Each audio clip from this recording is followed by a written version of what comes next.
for the Trojans, and so is the anger. Coach Larry Smith, fourth season, looking for a fourth straight trip to the Rose Bowl. He's a native son of this state, born and raised in Van Wert, Ohio. He's never lost to a John Cooper coach team.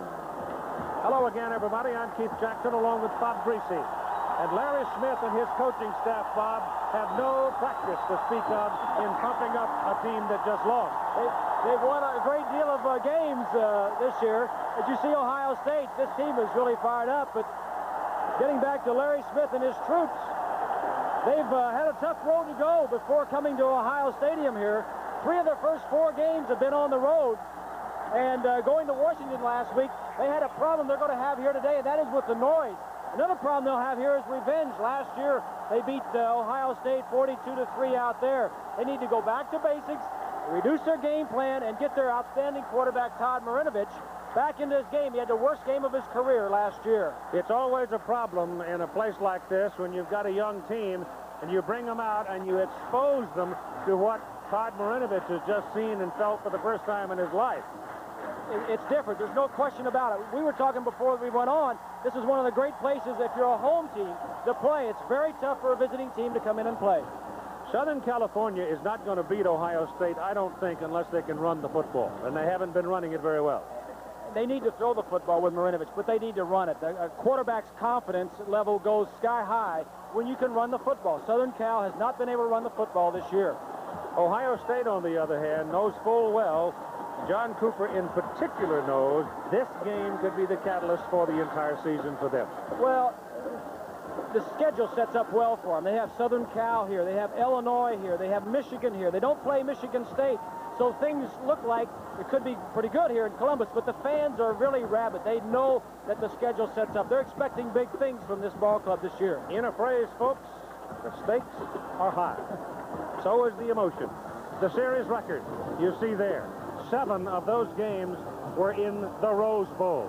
So these folks know each other, and they're about to get after each other. Ohio Stadium opened 1922, cost about $1.5 million to build. Many things go on in this old building. Here's Jack Arute to define one of them. Keith, not all of the students that come to the Ohio State Stadium come to the game. In fact, a lot of them don't get to go to the game. They actually live here in a dormitory. Lynette Burkamp, you're one of the 3 students in this particular dorm room. What about the noise when you're down here? It's generally not too bad. I've never really been here except for like once. It wasn't all that bad. I guess during the Michigan game you can hear a low rumble, but other than that, it's nothing too bad. Well, they'll probably be hearing a lot of low rumbles today. It takes a 2.8 grade point average to be in a dormitory like this. 300 students here beneath the stadium. These girls are going to be watching the game on television, and I'll tell you, it goes to show you that sometimes the best seats in the house, Keith, are deep within the house. All right, Jack, thank you. The band also calls this home. Here are the relative strengths as we perceive them and weaknesses going into this ball game. And Southern Cal has the ball. Obviously, it's their pass offense with Marinovich, but their offensive line has been the problem, needs to improve both running and passing. Ohio State, Tovar is the blitzing linebacker. They lead the Pac-10, the Big Ten, in pass defense. Tovar leads the Big Ten in sacks. Southern California will receive the ball. Ohio State having won the toss. They'd rather have it in the second half with number 19, Travis Hanna, and number 3, Curtis Conway. The receivers, sophomore for Hanna, freshman Conway.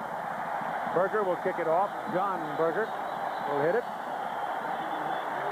Prescription turf here at Ohio Stadium. The rug is gone. Calm day, clear day, possibility of some rain. Place is full. Going to be close to 88 or 89,000 people. Everything you could want. All we got to do now is shake it up and see what falls out. Conway goal line. Back in the middle. Up to the 28-yard line. First down, Southern California. The Trojans come out offensively this way with Todd Marinovich at quarterback. He is number 13. Scott Lockwood opens at fullback. He also plays tailback. Ricky Urbans will be there, number 34 at tailback. The asterisk means a returning letterman. Gary Wellman, the most dangerous man among the receivers for Southern Cal. And Larry Wallace is the other wideout and probably has more blazing speed. Wallace right now has gone out of the ball game, and Conway has come in. Whoa, let's see what that means. Conway's a former high school quarterback. He, too, can fly. Double wide. Is it reverse? It is reverse. And Conway has it and almost got around the corner. If he gets one more solid block, he's gone. So Conway, who was a quarterback coming out of high school, comes around on a reverse. You think he's going to throw it. He didn't, but he did pick up a pretty good chunk of real estate. Jay Cook brought him down. It's Griffin, the tight end, with Harlow, Tucker, Apolsky, Deese, and Moody. The big guys up front for Southern Cal. They go 285, 265, 260, 270, 270. They have not, however, been opening holes for the running backs at USC so far this season.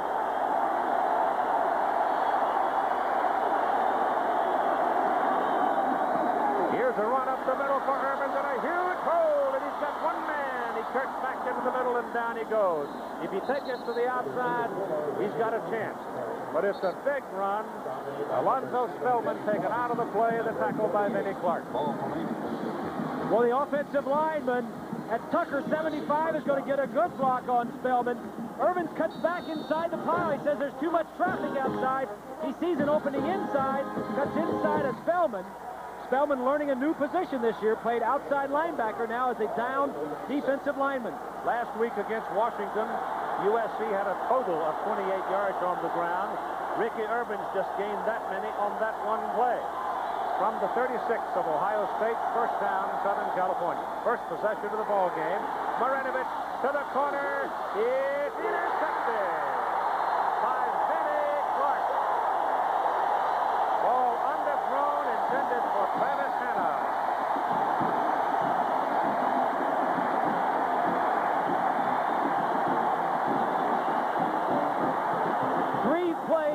Different formations, a reverse, a running play, and now a deep pass.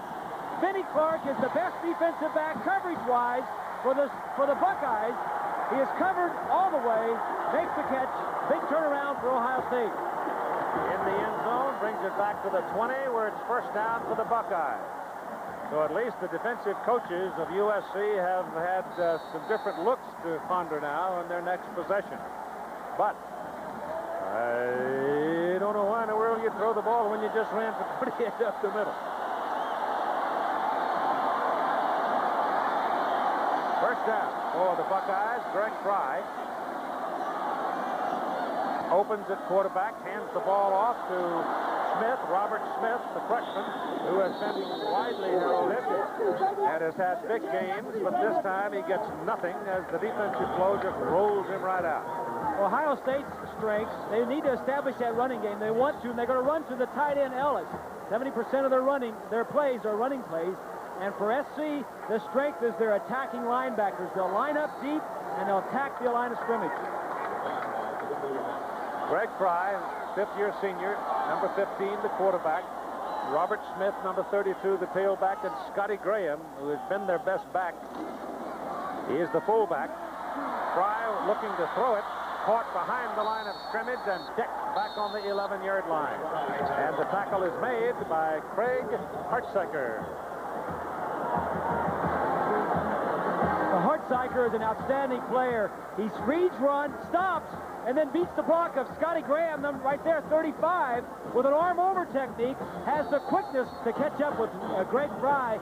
Fry's strength is not scrambling around in the pocket. He is not that quick a foot.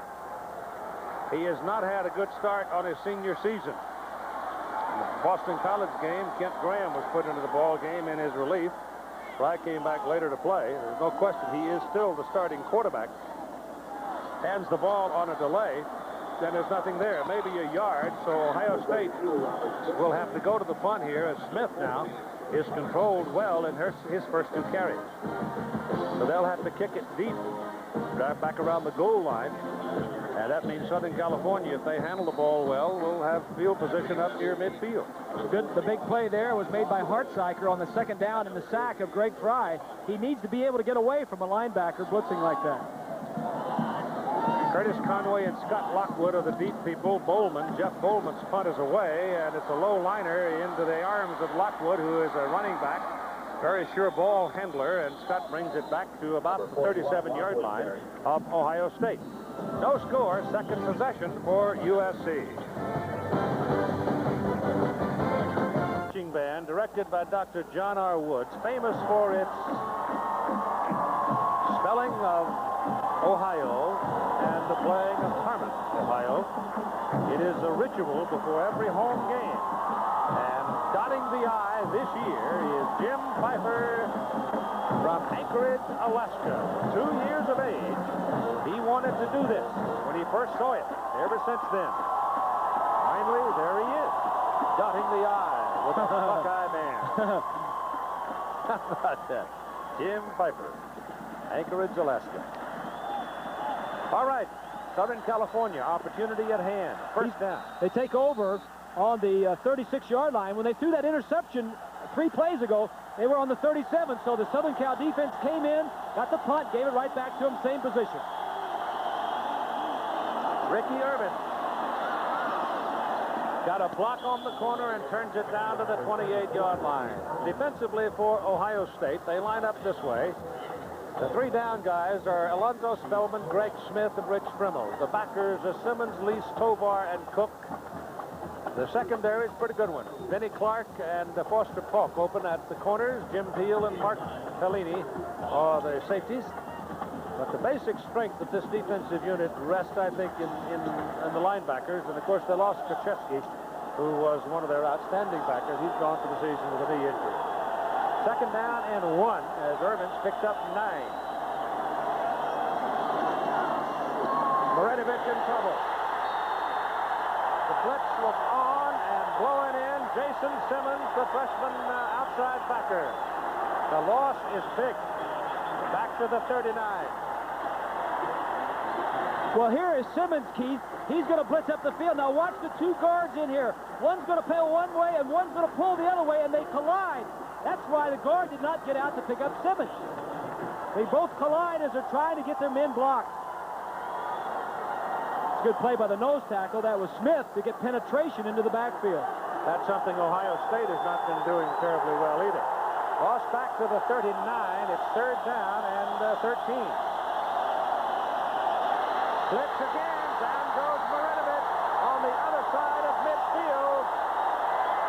A blazing streak from Mark Pellini, the free safety. Nobody touched him. Well, we mentioned about the strengths of this ball club. They needed to blitz. Tovar is here. He's not going to blitz. They're looking for him. But watch Pellini right from the bottom down here. Nobody is there. Pressure on him, just like Washington did last week, Keith. Jeff Graham, the deep man, and he's a good one. He's out of Dayton, Ohio. He has a very good average of 24 plus.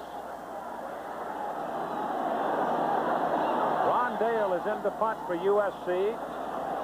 Didn't get all of it, but it takes a Trojan bounce, and it'll roll down inside the 15 and just inside the 10. So they get away with a 41-yard punt, including the roll. There is no score. The wideouts for Ohio State, Jeff Graham and Bobby Olive. They don't have the blazing speed, but they're both good ones. Graham being the faster of the 2. Jeff Ellis is the son of Jimmy, the ex-heavyweight champion. The offensive front, with the exception of Dan Beatty, the center, is quite young for Ohio State. Beatty's a good one. But the Buckeyes once again get possession deep in their own end of the field at the 10-yard line. Ellis is on the boundary side, the tight end. That's Jeff Graham in motion. Greg Fry hands it off to Smith. And Robert Smith punches his way to close to the 19. Southern California's defensive unit up front, they have McDaniels, Frugier, and Gibson. They're the 3 down people. The linebackers are good ones. Craig Hartziker and Kurt Barber outside. Inside, Matt Gee and Brian Tulio share one position, while Scott Ross dominates at the strong inside backer spot. Secondary, Calvin Holmes, Marcus Hopkins, ex-running backs, Stephon Pace, and Mike Salmon. Pace, perhaps the better of the defensive secondary people. This is Scotty Graham for a first down.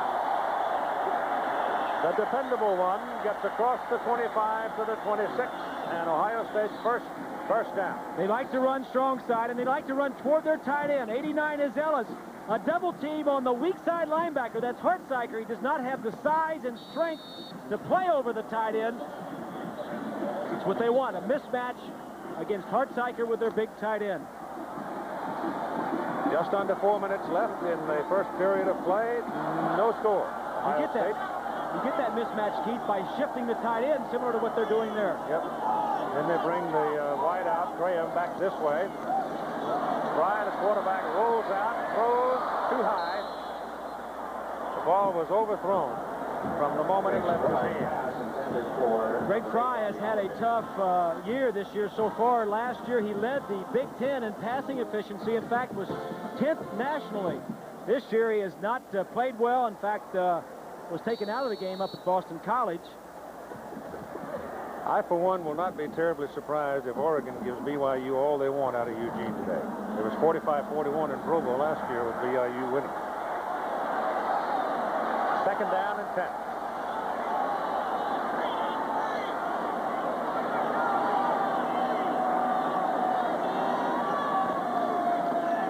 Scotty Graham has it.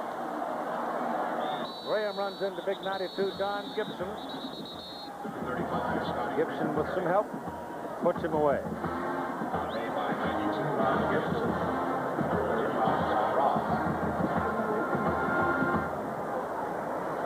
It's going to be third down and about 7. Alabama big on poor Vanderbilt. And look at this. That'll be considered an upset by many, with Missouri beating up on Arizona State.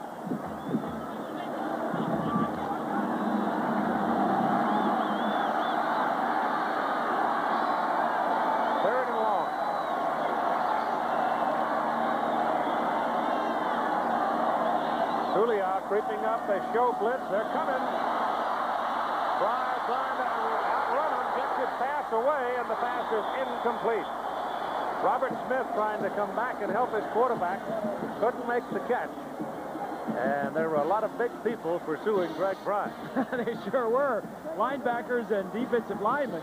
Fry showing good ability that time to avoid the rush. Throw was just a little bit low. If he doesn't outrun that crowd, he'll need help to get home. So once again, Bowman has got to punt the ball for Ohio State. Well back on his end of the field. Southern California. Blocked. Picked up. Number 15 takes it into the end zone.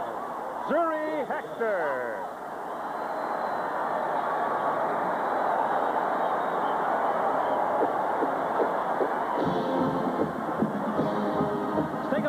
From behind the punter. Here's the man that's going to get it right here. He's just going to fight through the block and then get it here to block the punt. He just fights through. This doesn't take enough out of him. You know, Larry Smith, when he was at Arizona 4 years ago, had blocked 28 kicks in 4 years. Right at you. 55, Willie McGinnis, outside linebacker that got it. That is the second block punt against Bowman this year. The extra point try by Glenn Rodriguez is good. 3:55 to go in the first quarter of the Trojans lead at 7-0.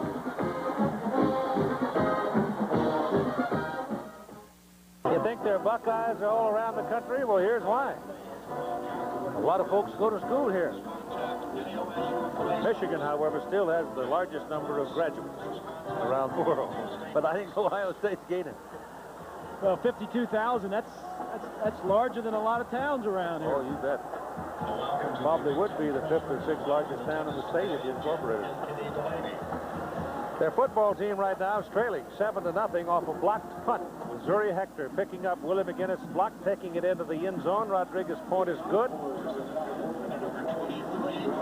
There's a trademark of, if you take a look, Robert Smith and Raymond Harris. Harris is the bigger of the two freshmen and also a little older. He's a redshirt freshman, whereas Smith is a true freshman out of Euclid, Ohio.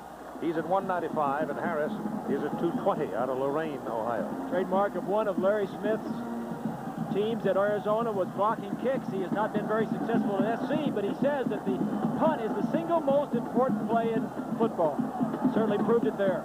7:28 to go now in the first quarter. We played 4 minutes, and suddenly we had something explode. And the Trojans jump to the lead.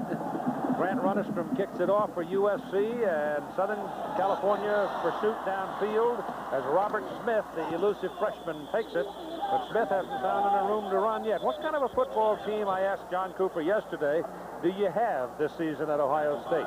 48, And really is at the skill position. Robert Smith, the running back, is going to be a great player someday. Our 2 wide receivers are good players. Jeff Graham and Bobby Olive can make things happen. So I would say it's more of a finesse-type football team. Well, if they are, they better start showing some, because right now Southern California's confidence factor is pretty high, coming off a 31-0 drubbing last week in Seattle. Well, if it's a finesse football team, it wasn't that way last year. Offside, kicking team, 5-yard penalty. Took a while to sort that out, but they'll finally do it. The referee is Ron Winter. It's an all Big Ten group. Jim Augustine, the umpire. Linesman Wayne Meese. Don Bauer, the line judge. John Everett, the field judge. Side judge is Jay Salmon. And Paul Molina is the back judge. Let's pause 5 seconds so our ABC stations can identify themselves. This is WCVB-TV, Boston.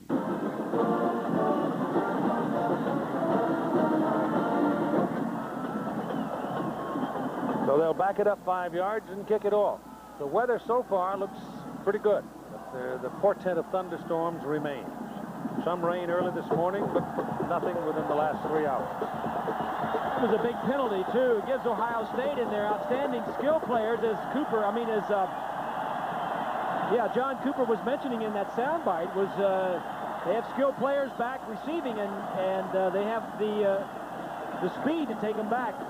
Southern Cal's got to give him another chance. Yeah, they had him pinned in down around the 21-yard line before the penalty. Runestrom gets all of it, though, and knocks it deep, way back there to the 2-yard line. And this time, Robert Smith will come out to about the 23. So it wasn't really that much of a difference anyhow, only of 2 yards. This will be the best starting point for an Ohio State possession. And number 7, Howard McCown. Greg Fry comes out at quarterback. He's wearing that visor inside of his helmet. That does one thing that you obviously think about. If you're a defensive player, you can't look at his eyes. You don't know who he's looking at. You wouldn't think he's a sneaky quarterback, would you?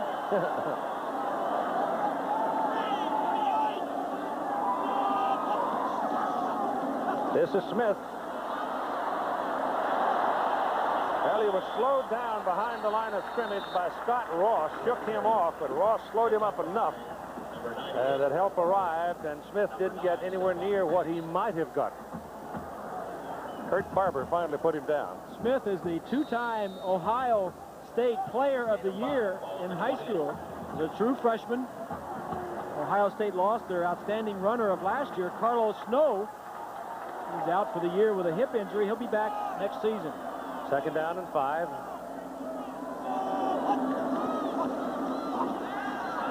Fry faking, throws it. Pass caught by Jeff Ellis for a first down at the 39-yard line, and tack on, roughing the passer against USC.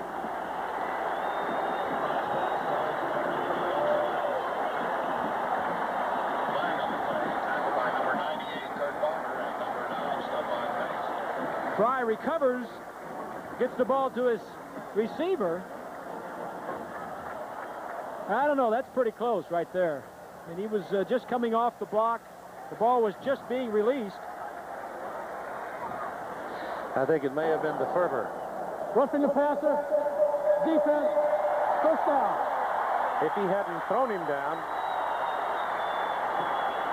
probably would have been all right. If he hadn't wrapped him up like he did. Let's take another look at it. That's pretty close. Pretty close. It is supposed to be football. That's right. Even me as a quarterback saying it's close. First down. Ohio State's now on the Southern California side of the field for the first time today. Hand the ball off to Raymond Harris into the game to carry it for the first time. And he won't get much out of it. A couple of yards down to about the 44. Jackaroo. Keith, John Cooper and the Ohio State Buckeyes are looking for any kind of good luck charm they can. Back in 1987, they wore scarlet shoes on their away games only. They've decided this year to wear them at home games as well. This is the first time we've seen them in the horseshoe here at Columbus. Jack, Brian Stabline is in at a wideout position for Ohio State.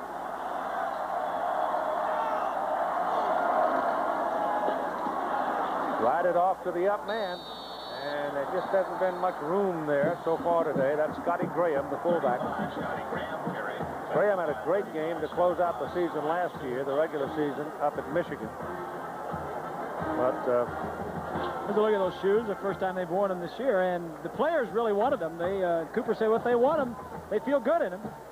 But Cooper had something else in the back of his mind. He says, he thinks the high school kids around the state of Ohio like him too. He says, if they can't have recruiting, why not do it? How come you want to put on red shoes and then cover them up with tape? I don't know. Fry checking off. Changing the play. Pressure coming. Steps away from it. Bad pass. He had Harris. Harris was covered by a linebacker. Anytime you can get your running back covered by a linebacker is what you want. But he couldn't deliver the ball to him. Well, they were messing with his mind. Ross and the rest of the defensive players for Southern Cal, 10 of them at the line of scrimmage. And some of them came and some of them dropped off. And anytime you do that, you're trying to mix up the quarterback as far as checkoffs. Scott Lockwood, the deep man for Southern Cal. Jeff Bowman up to punt for Ohio State. This one is away. Angle for the corner and hits the end zone. So it'll come back to the 20, first down for USC, leading 7-0. The Honda Scholar Athlete of the Week, brought to you by American Honda, proud to support America's amateur athletics. This week's award goes to Kurt Lovelace, Senior Center, University of Illinois. He is a business administration major, 4.77 out of 5 GPA. Home is Quincy, Illinois. Honda presenting a check for $2,000 to the General Scholarship Fund of the University of Illinois.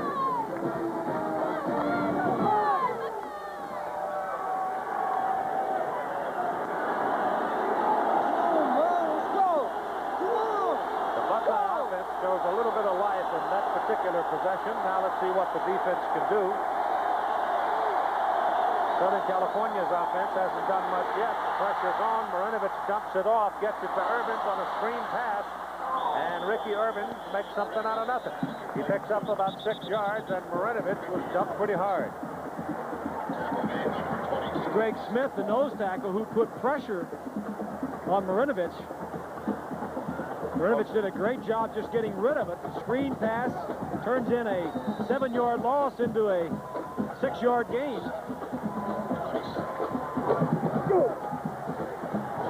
With the nose tackle, Smith penetrating.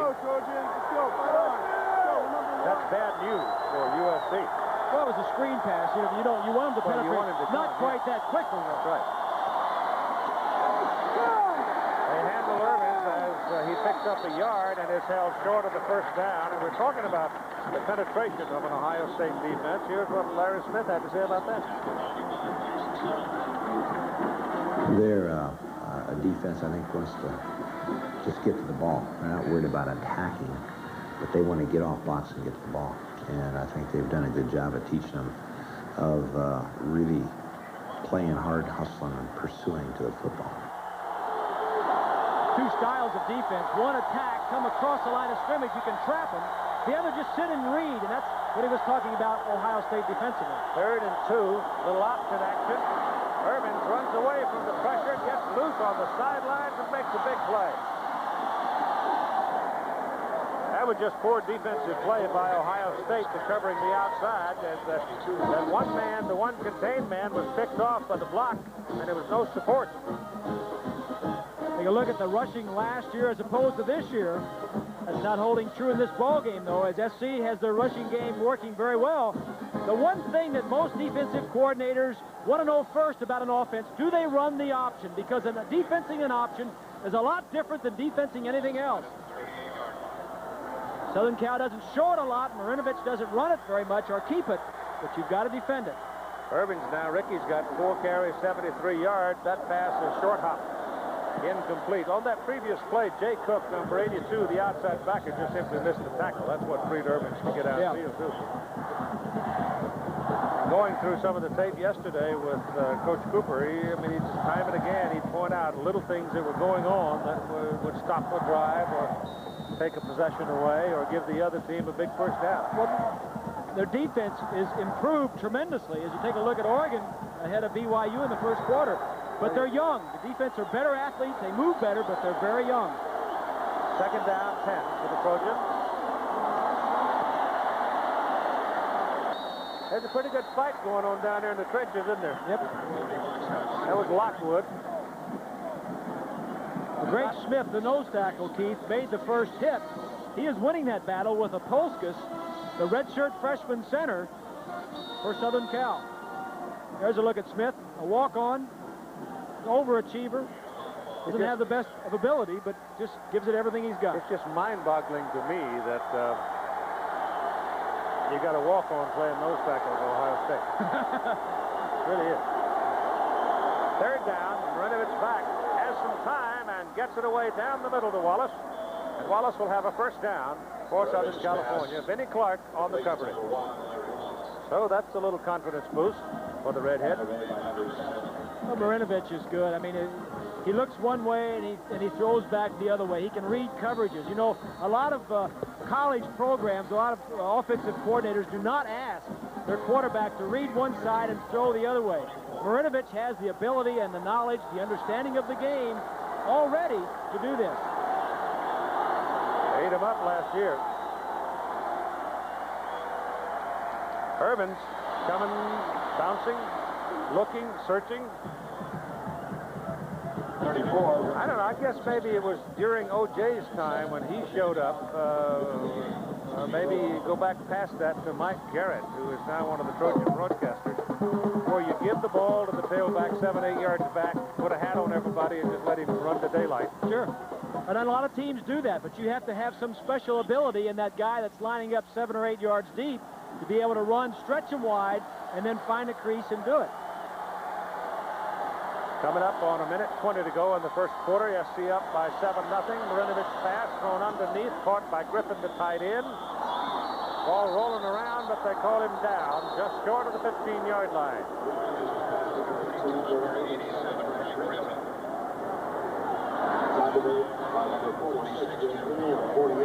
Look at Griffin. I'm talking with John Matsko, the offensive coordinator for the Trojans, in that debacle last week up in Seattle against Washington University. He said Griffin was the only guy, both offense and defense, that played well. Third down, they need 1.5 yards. Look at John Matsko, the coordinator. Irvin.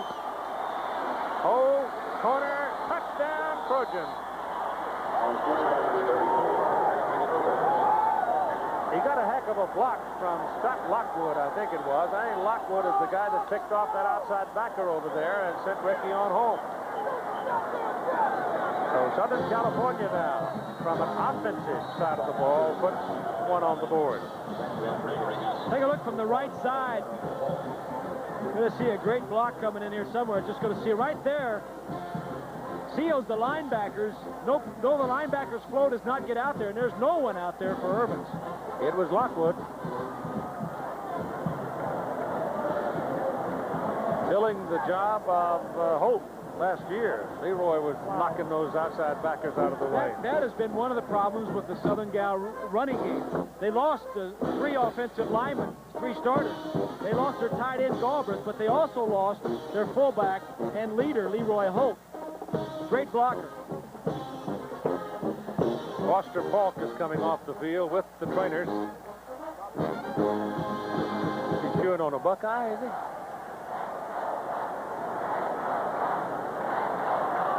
Foster's going to go sit down. That'll put Tim Walton into the ball game. At a corner position the next time they go on the defensive side of the ball, probably.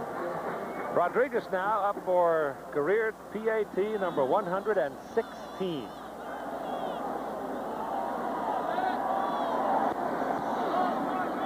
Bingo. 36 seconds to play in the first quarter, and Southern California to the lead, 14-0. We want to see the key block on that last touchdown by Ricky Irvin. It was a toss to the wide side, and the key block is going to come right here. This man's going to slide inside and block this first linebacker. Then he's going to get part of the second linebacker as the toss, and the play is going to go wide to the left side. Gets the first linebacker, starts scrambling, and gets the next linebacker. When you stop the flow of the inside linebackers, Irvin's getting close to 100 yards. The pilot of the Goodyear blimp today, Spirit of Akron, and that's the new one. That's the brand spanking new one. I had to ride it. It's gorgeous. He's not impartial either. You want me to tell him, Jim, who you're rooting for? Yeah, they can reach you with a 30-06. I better not tell them. Captain Jim Maloney. He's a Trojan, folks. He has a doctorate in electrical engineering from USC. So you took a ride in that a couple of years ago. Is that why they had to get a new one? Last year. Is that why you had to get a new one, huh? Oh. You were driving that thing, weren't you? This one. Oh, this one here? Beautiful. Yeah. Oh. Plexiglass, fiberglass. Robert Smith still looking for a chance to run. Raymond Harris back there with him. The deep people for Ohio State. 36 seconds to go in the first quarter, and Grant Runnestrom's team, leading 14-0, will whack it.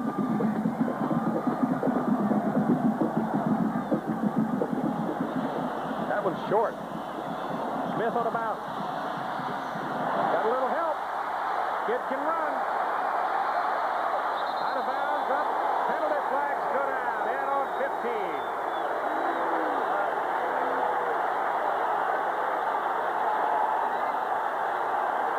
Better go in there and get that Trojan. He's in unfriendly territory.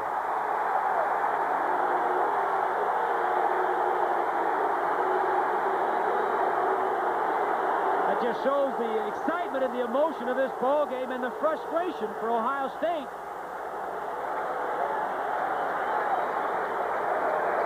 Conway was one of those who went into the crowd with him. But there was one USC man went way off the field of play to hit him. Larry Smith was the first one across the field, and the rest of the coaches on the other side of the field for Southern Cal were holding the rest of the Trojans back from coming across.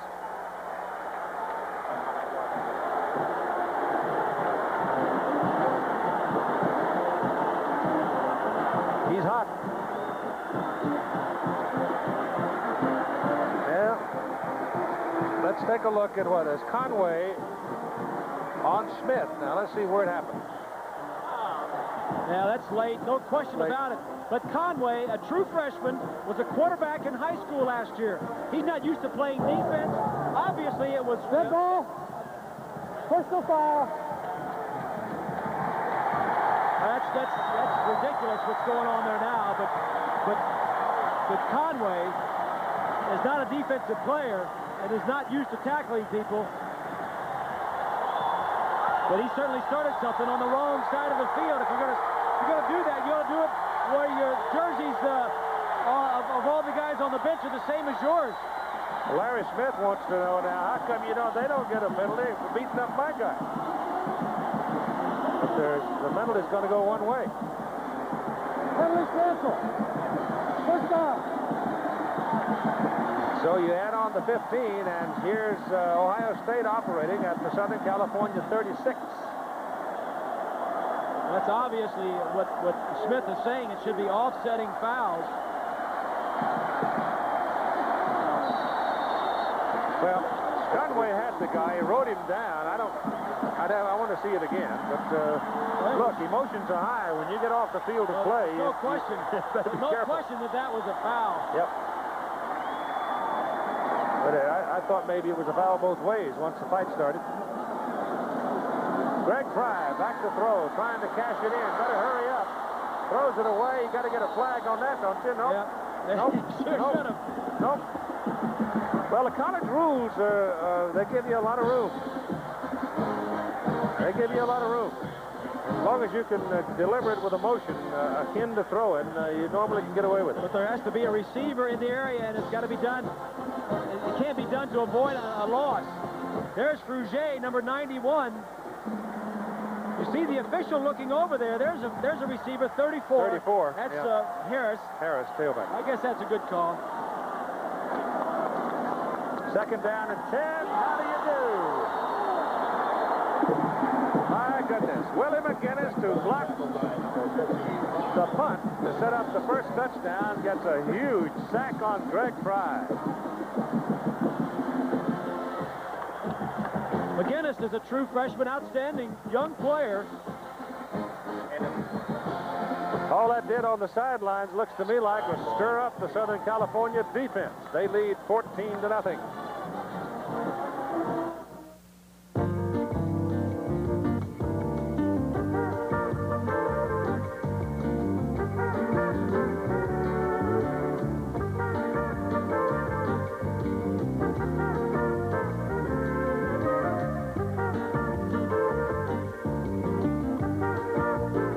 Feel free to hum along. The Civic hatchback from Honda.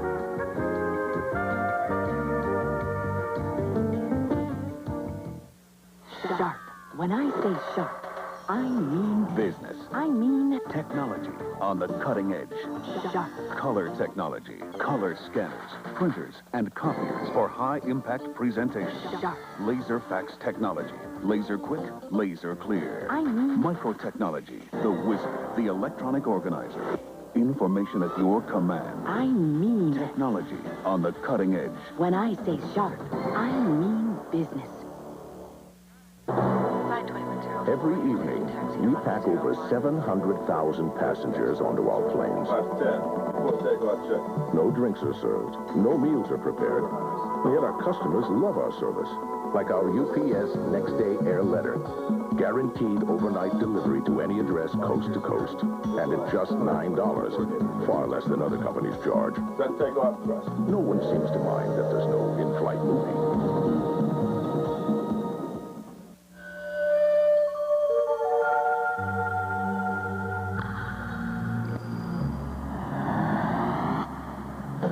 This is not what you want in a shave. Now you've got the edge. This is the shave with 6 rich lubricants. This is the shave that reduces irritation. This is the shave. For less irritation, you've got the edge.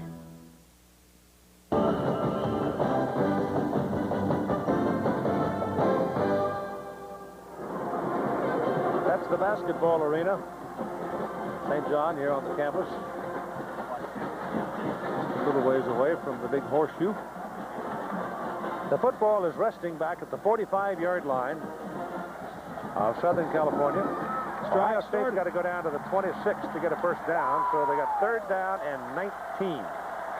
Started on the 36, and they've gone backwards. They got to go into the wind now. The wind's blowing from the open end of the stadium. Marinovich was intercepted when he thought to throw it deep. That's a whistler, and it's good for a big gain to Bobby Olive, but it is not a first down.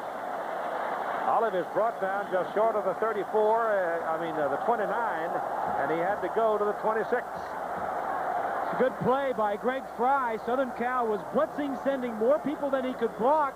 He saw it, got rid of the ball to Olive, just short of the first down.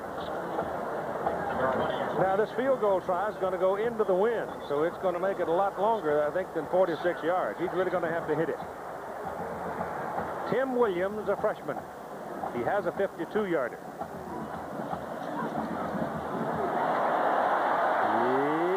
got it.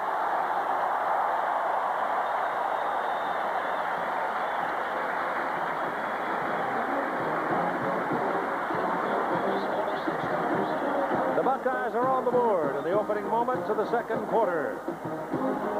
Jackaroot now. Talked about how important it was going to be to get the crowd into this game and you're on camera. Well, we've been measuring the sound levels down here, and for some sample sound levels, we've reached as high as 108 dB. It's not as loud as an airplane, but it's as loud as thunder. Let's go back to you.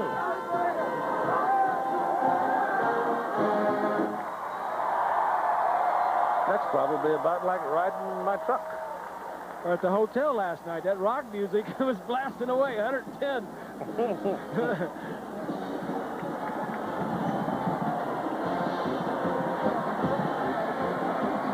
John Berger is going to kick it off, and did you know that this freshman kicker, his great uncle, Jay Berwinger, the first Heisman Trophy winner, University of Chicago, 1935? John Berger's great uncle.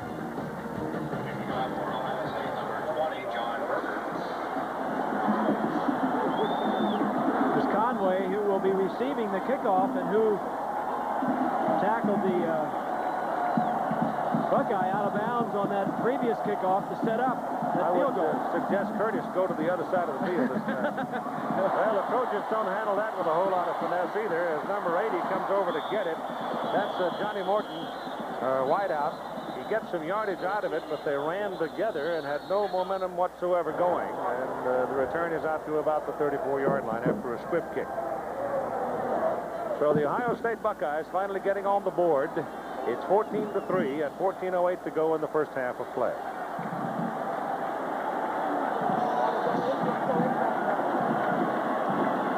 Conway is on the field. Wellman is off right now for Trojans.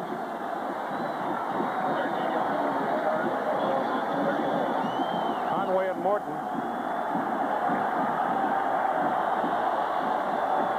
Lockwood and Irvins lined up behind Marinovich.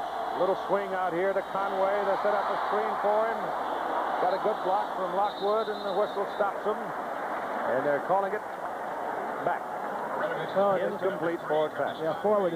The reason he picked it up and ran because he didn't know whether it was a backward pass or not. Well, might as well. Don't take a chance. That's for sure.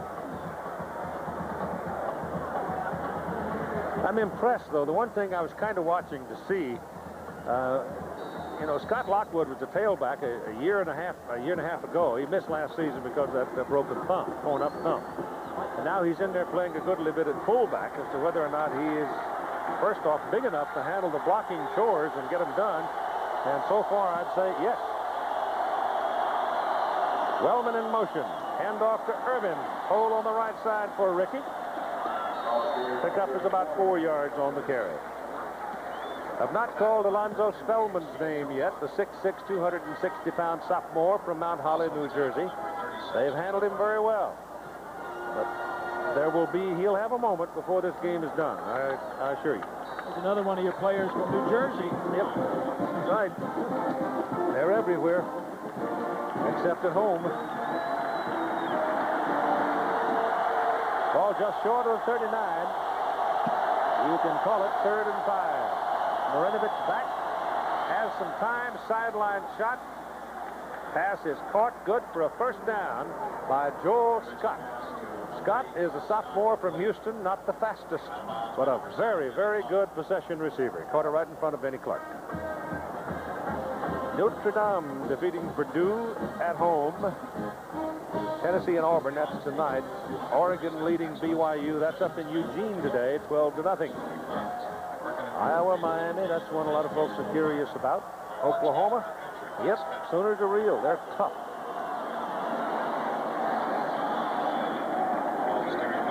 It seems clear, with Ricky Irvin sticking his helmet in a stack, that Southern California coaching staff wants to push their offensive front today. Put demands on them if they can, and make them gel, make them come together. Well, Irvin now has 100 yards on 8 carries. 100 yards. They've always been a team that likes the I formation and always had big offensive linemen. In fact, they've had 24 offensive linemen who've been All-American in the last 26 years. So, offensive linemen and tailbacks. Ricky's got it again. Hit, but stays up. That's why they call him pinball. He took a lick that an ordinary mortal might have fallen from. He just rocked a little bit and went ahead and picked up another 7 yards in the first down. So look at some of the great running backs that have come through Southern Cal. USC first down and made. Ball 42. 4 Heisman Trophy winners.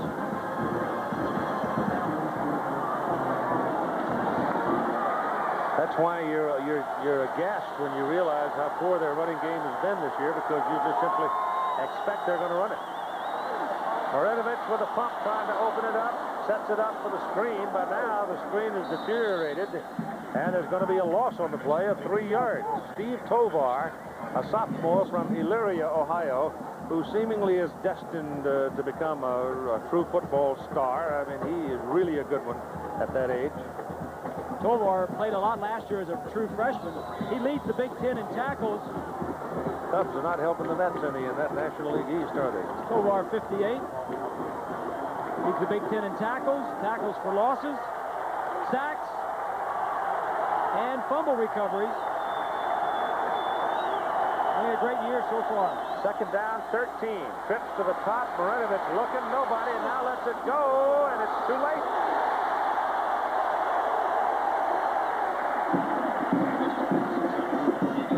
Tim Walton, number 18, finally came over and slapped it away. Well, you're going to see good pass protection. All 4 receivers went straight down the field. That's the reason he's pumping a couple times. He has no short receivers to dump the ball to, and if he wants to get rid of it, he's got to throw it long just to get rid of it. He let it go toward Yanni Jackson, and Walton made the play.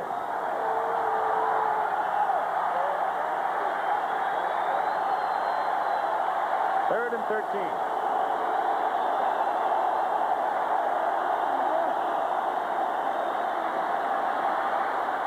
This is for Wellman, incomplete. He looked at him all the way. Wellman looked back into the sun. I don't think Gary ever saw the ball.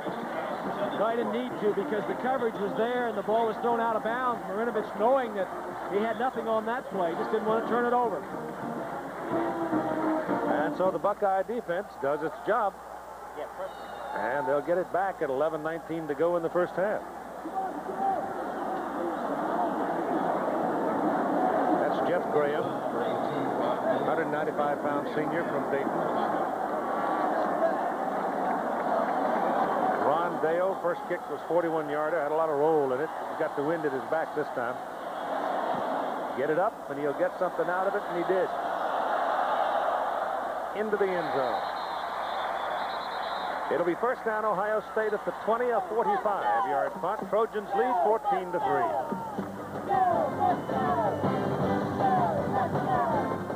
Building, oldest building on the campus, University Hall.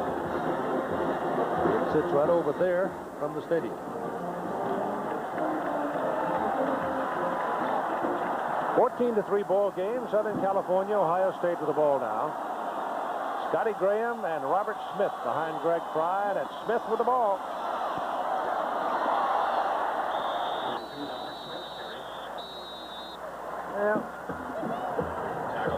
Well, he really hasn't learned to read yet, has he?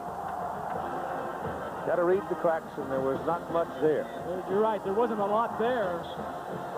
He also, I think the biggest thing, Keith, he needs to pick up is his blocking. I think once you give a freshman the ball, they can run with it because that's instinctive. But knowing who to block is a key thing, and he got Fry sacked on the last possession because he didn't know who to block.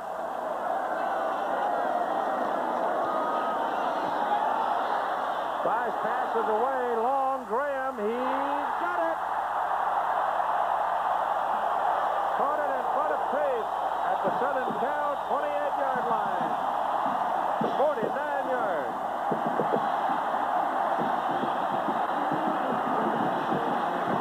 Play action, they want to use play action to hold the linebackers. He looks short, nothing is there, and he goes deep down the sideline. You have to do this every now and then to get the defensive backs off of you. Graham has him beat. He sees the ball the entire way. Pace puts his hand up and misses the ball. Big play, Ohio State. He threw that into the wind, too, which may have caused Graham to slow up a half a step. Here's Smith up the middle. A tell you what, that kid butted heads with Howard McCowan that time. I mean, it was a whammo, and he rocked back and got another 2. So he's showing his toughness at least. You know, it's unusual, too, that, you know, he's 6 feet 2 and 195 pounds. His legs are kind of thin. You don't see many good, tall running backs. Maybe Eric Dickerson. Well, I wonder now if he's still a running back or if he's unemployed.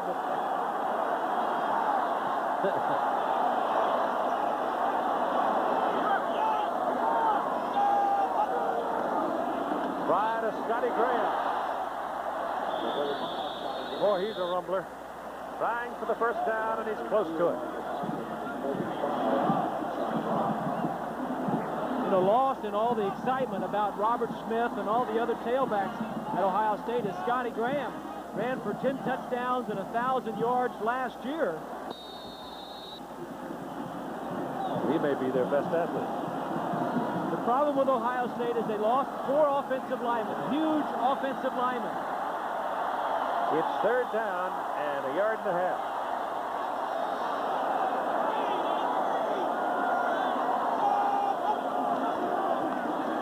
They give it to Raymond Harris, the bigger of the 2 tailbacks. 34, Raymond Harris. And he is knocked out of bounds with authority just inside the 28.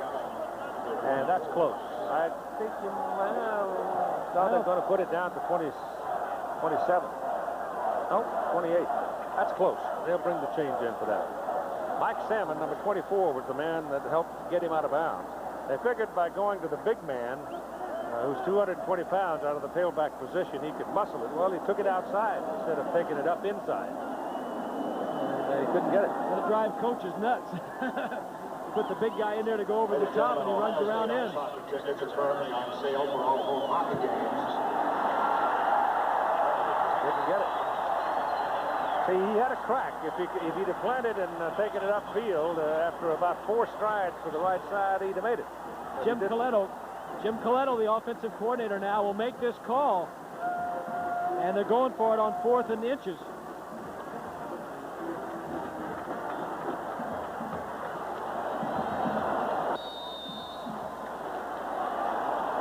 You got Scotty Graham, Raymond Harris lined up behind Fry. Got to run this way. That's where Ellis is. Graham coming this way. No, they're going to throw the ball. Touchdown. Bobby Ollie.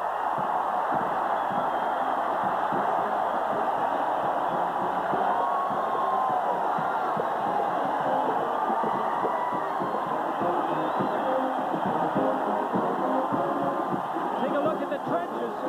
Play action on 4th and inches. Great call by Jim Coletto, the offensive coordinator. Nobody in the center of the field. Olive is wide open. That's just a good call. You got to have confidence in your quarterback and your receiver and your line to do that on 4th and inches. The kick is good. Tim Williams makes it a 14-10 ball game with 8 minutes and 32 seconds to go in the first half. And we got a ball game.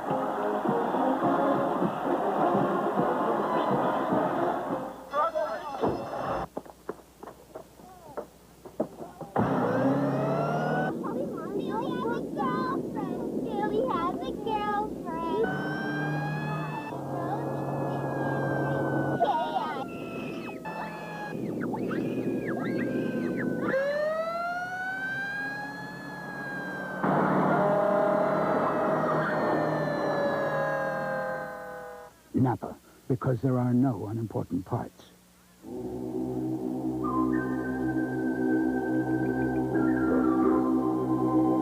Here's something for all you truck drivers to think about. There's an oil made special for trucks. An oil with the Shell brand. Oil that protects engines when they rev their highest and work their hardest. Think any oil will take care of your truck? Think again. Truck Guard from Shell.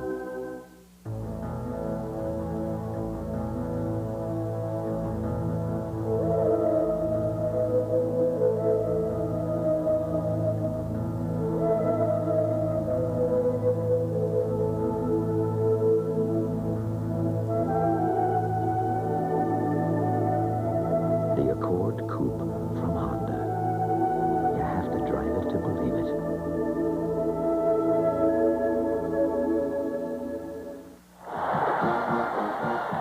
Correct ourselves. It was a first down, but where I'm sitting up here with the binoculars, it looked like the ball was short, but it was not. It was a first down, and on first down, they throw. Still a good call, whether it was on 4th and inches or 1st and 10. Jim Colletto, offensive coordinator.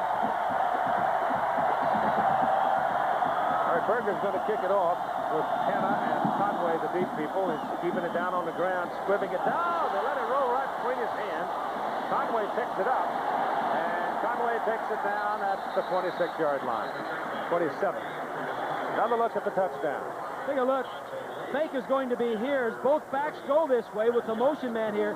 The receiver is going to be up here and run a slant. There'll be nobody in the center of the field. Play strong side. Fry sets up and nicely throws the slant. Big play right there. Cougars on the board at Oregon. That's Musgrave and Detmer squaring off on that one. Marinovich sets him up in a split back now with Irvins and Lockwood. Irvins. Caught from behind and pulled down by number 91 for Ohio State, Jason Simmons. He had big 75 out in front of him, but he couldn't get close enough to Tucker. Monday Night Football comes out of Seattle. The Cincinnati Bengals, the Boomer, taking the Bengals out against the Seahawks. Seahawks, a very slow start this year, but they've got that run and shoot sort of an offense going out there. Who knows? They can blow up on you anytime. I don't know about that run and shoot. You still got to run the football to win championships. Southern California's ball, 2nd down and 7. Lockwood never got his feet under it. Never got really started on the play.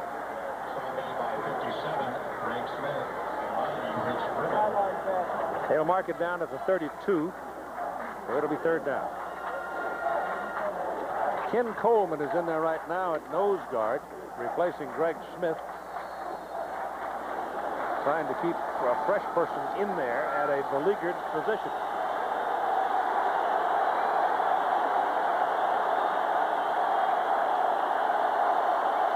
Third and 5.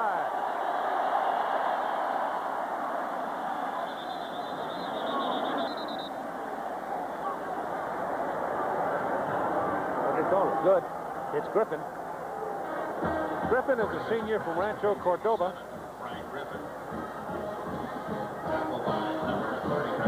And it gives the Trojans a first down at the 41-yard line at 7 minutes to go in the first half.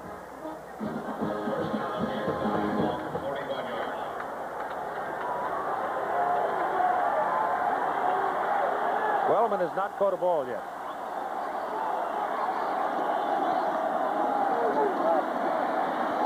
There's a penalty flag down in the middle of that melee, and I think it's going to be against Southern California. Rich Frimmel makes the tackle for Ohio State.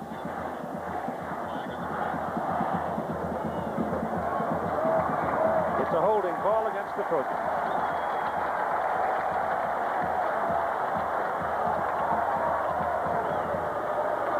Take a look at number 77 right there. That's Pat Harlow. His arm is outside the shoulder. You have a head linesman over to the left of Harlow, just looking for things like that. Offensive linemen with their arms extended outside the frame of the body.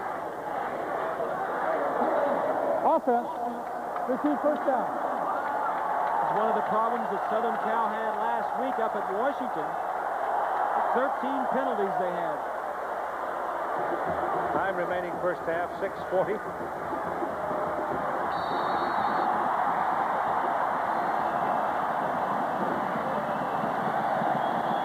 Look at their problems last week. 13 penalties, only 26 rushing yards, and 28 rushing yards, and 2 roughing the punter penalties. Ricky Irvins on a student body right.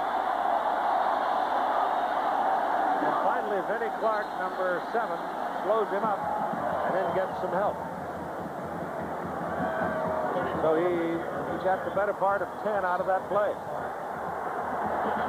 Irvins is something special. He hasn't had a 100-yard rushing game yet this year. He had 9 of them last year. He led the Pac-10 in rushing with an average of 116 yards per game. He was the MVP in the Rose Bowl. He also caught 39 passes last year, which was more than any running back in USC history. He got 12 on that carry, so he's long since gone over 100 yards. Second down and 8. Marinovich out here all by himself, finds his man wide open and hits Joel Scott right on number 8. This pass complete to number 8, Joel Scott. Stop made by 22, Foster Ball. 46. So it looks like the Southern California offense now is starting to get steadily back into sync. Well, the thing that they've got going for them is their running game is going. Keith, you mentioned that Irvins is already over 120 yards in rushing. That opens up all kinds of possibilities. Pass on first down, run on first down. It really opens the whole game plan for you.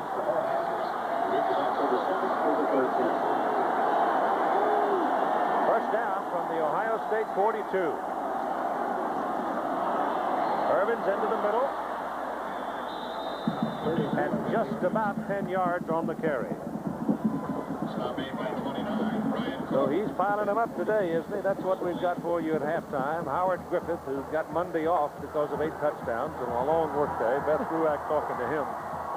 Imagine scoring 8 touchdowns in one ball game. Well, they weren't gimmies either. They were from 20, 30, 40 yards out. He didn't quite get 10, make it a 9-yard pickup. Second down and 1 coming up now as USC is starting to grind it a little bit.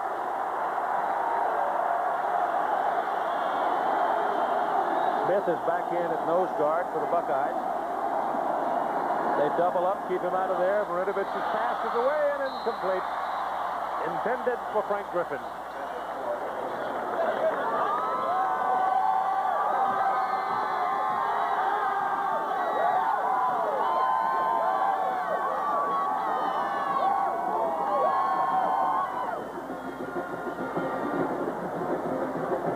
.20 to play in the first half. Third down and a short yard.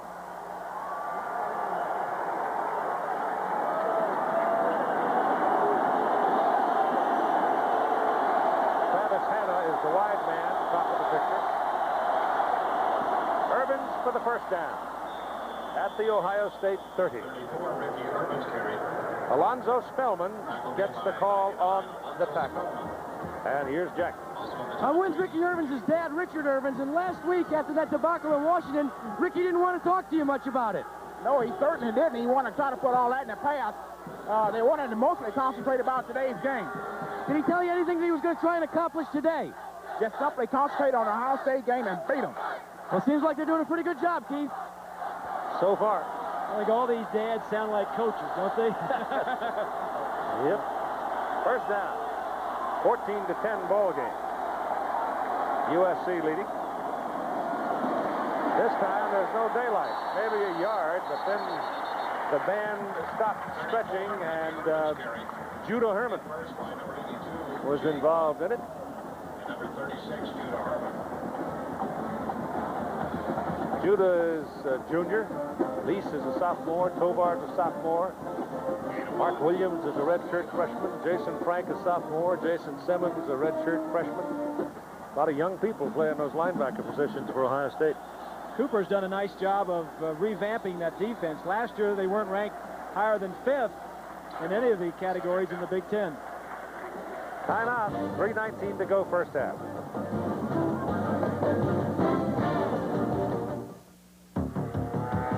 From the highest form of professional racing. I'm trying to make my race car better than anybody else's. To the weekend amateur. I want a horsepower advantage. I want to win races. From the great mechanics of today. We're professionals and we're perfectionists. To the great mechanics of tomorrow. You have to really work hard to become what you want to be. People who know use Valvoline. Valvoline. Valvoline. We use Valvoline. People who know use Valvoline. Before building personal computers for networks, Compaq thinks about you, about the kind of people you work with, and the number, how information moves and how fast it goes.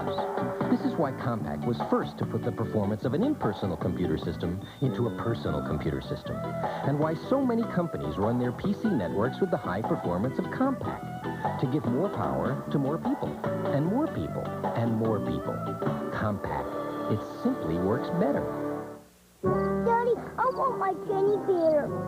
I want my soda. Grandma, isn't it fun? Oh. I want my Certa. Why do people want a Certa? The answer is the exclusive Certa Surface. It tops firm support with layers of thick, luxurious comfort. It'll spoil you for sleeping any other way. So get a Certa Perfect Sleeper. I want my Certa. That's the Olentangy River. It's an Algonquin Indian tribe word meaning blaze where paint is found. They used the red pigment of the soil to paint their faces a long time ago. The Olentangy actually used to flow right through where the stadium is located now, but they had flooding back in the 1870s, so they built a dam, redirected the river, and in 1922 opened the stadium. And everybody was happy, including the catcher. Third down and 9 now for Southern California as Marinovich goes back, gets some heat. Spellman's all over him, and the pass is incomplete. Alonzo Spellman. And Marinovich gets up, giving him the business, boy. He's not happy. Spellman, 6'6", 260 pounds, still a baby, and right now that other teenager on the other side is looking to bop him in the mouth. He was not happy. Well, the Pittsburgh Pirates have clinched a tie in the National League East. And the Cincinnati Reds are sitting on the same posture in the National League West. As the Dodgers lost last night, and Pittsburgh won today over the Cards. Boy, that's quite a story for the Buccaneers. It is now 3rd and 9. This is Irvin. He's got a block. The block was thrown by Raul Spears, number 38, the fullback. And once he got the corner, he was in high gear. Southern Cal has run the option twice, and both times big plays. Watch it go to the right side. Marinovich is going to give it up. That's like blocking that in. Good blocking by Spears right there on Cook, number 29. And then Irvins gets a little bit more yardage out of it. And the Trojans have it first down inside the 15. Call it the 14 of Ohio State. Leading 14-10. Marinovich back to Irvins. Trying to bounce outside and does to the 5. Well, that looks more like the Irvins of old, doesn't it? It's hard to catch hold of. He's only 5'8". That may be stretching it a little bit. Has good feet, good footwork, good vision. Last year, at the beginning of the season, he was number 3 on the depth chart because of injury and inability of the tailback. Moved up very quickly and gained over 1,000 yards last season. It's second down and a little over a yard from the 5 of Ohio State. Fullback is Scott Lockwood. And he may very well have a first down. Lockwood is a slasher. One thing he will do is he will run north and south. He was the Colorado Player of the Year a few years back. He was an outstanding player. Had some injury problems, which you mentioned earlier. Yeah, he really tore up a hand early last year. Timeout for the change. I'm going to watch him this time.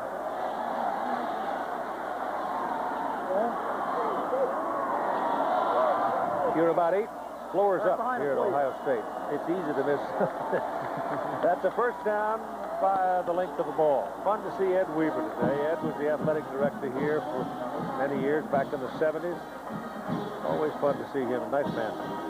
Not many of these drives last week for the Trojans up in Seattle against the University of Washington. Larry Smith said they just dominated, just beat us. They whipped us. We didn't play well, and they did. I don't think the team we're looking at today is even related to the one who played in Seattle last week. Touchdown and goal for the Trojans, Ohio State 3. The crowd coming up for it. Give it to Irvin. To the goal line, but not in.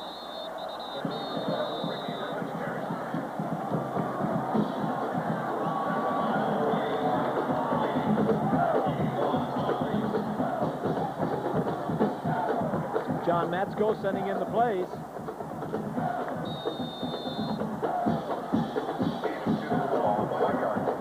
He said nobody played well last week.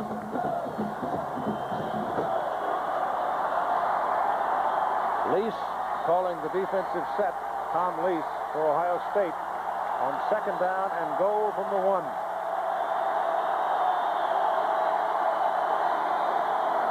Irvins. Touchdown, USC.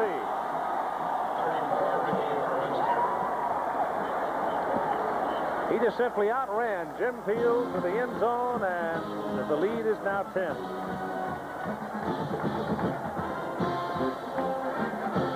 Watch the fullback try and block the end man on the line. That's Peel, 46. Peel almost gets a piece of him. Irvins with good footwork avoids that tackle and just outruns Tovar. Not bad for the first half. Well, he probably feels like he's got some catching up to do after Yeah, I think you're right, yeah. gaining less than 20 yards last week himself. Wayne Rodriguez for the extra point. Out of Pat O'Hara's hold, it is good. 21-10, 1:37 to go first half. Football inside that building, except punt. And you can even do that if you can hit low liners. Yeah, you can punch in there. Huge. And you have to have it in this part of the country because it's cold come November.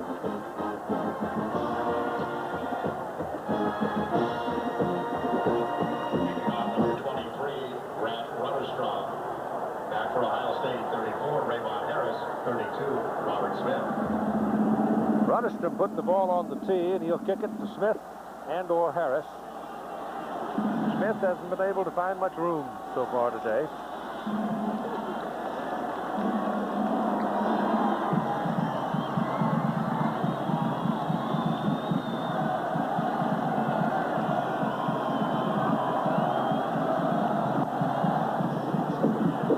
In the direction of Smith at the 8. 27, and that'll do it. And here's how the scoring happened. First quarter, Trojans got on the board 7-0 after McGinnis blocked the punt. Hector picked it up, ran it in officially 8 yards. 14-0 on Ricky Irvin's 15-yard touchdown run. 46-yard field goal into the wind by Tim Williams puts the Buckeyes on the board in the second quarter, and then Bobby Olive, a 17-yard reception from Greg Fry, and it was 14-10, and now the Trojans have just added their 21st as Irvins does the bulk of the work and takes it in from 1 yard out, and that's where we are right now, 21-10 with 1:31 to play in the first half. Fry back.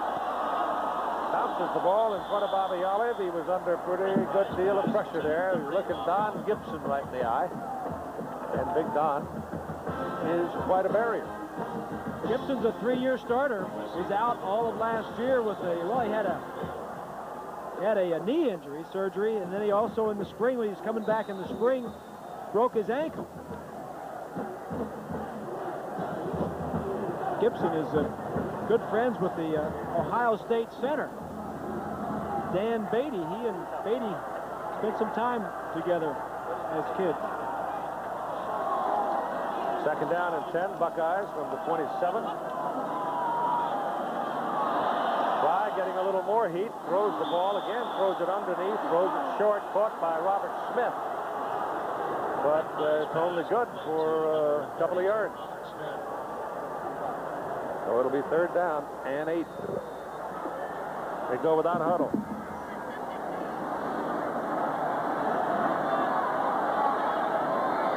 Shotgun.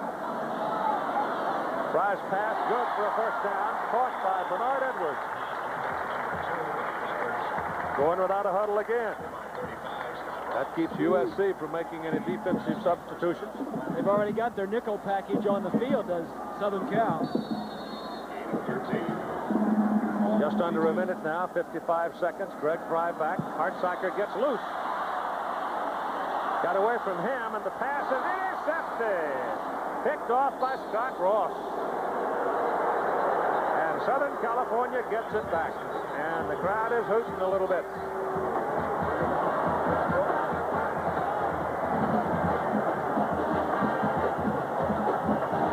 Scott Ross is the emotional leader. Number 35, bottom of your screen. He's going to backpedal and slide to his left. As Fry moves to his left, he was trying to throw it over the linebacker. Had a man open, Scotty Graham, or Jeff Graham, 84, just did not get it high enough, and that continues the problem that Greg Fry has had this year, just is not making the plays that he has made the last 2 years. So 44 seconds to play now. And the timeout, Southern California with 2. Marinovich going to get a little heat from Spellman. Sets up a screen for Mazio Royster. And he isn't going anywhere. Trying to set up a screen for the speech to Royster out of a sophomore from Pomona. But it was so slow developing, nothing happened. They lost 5 yards. And they're burning up the clock, diddling around, trying to get the formation set. Marinovich hooks one to the sidelines. That one is good. And caught by Hanna for a first down on the Ohio State side of the field at the 33. So that's a big pickup with 13 seconds to go. They still need some more to give Rodriguez a decent chance at a field goal. That's just a strong throw by Marinovich. Here's a young man, a sophomore in college, that can throw the deep, long out. Made sure that there was nobody out there to pick it off. I'm very impressed with Marinovich. I know he didn't have a good game last week, but he doesn't have many bad ones.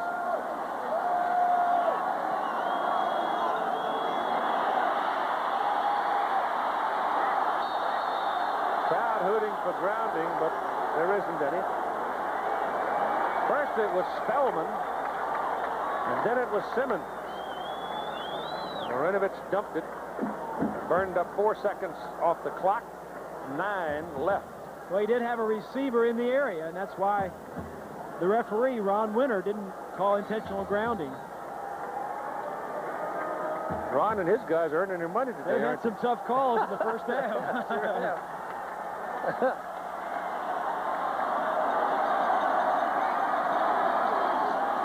Here they come.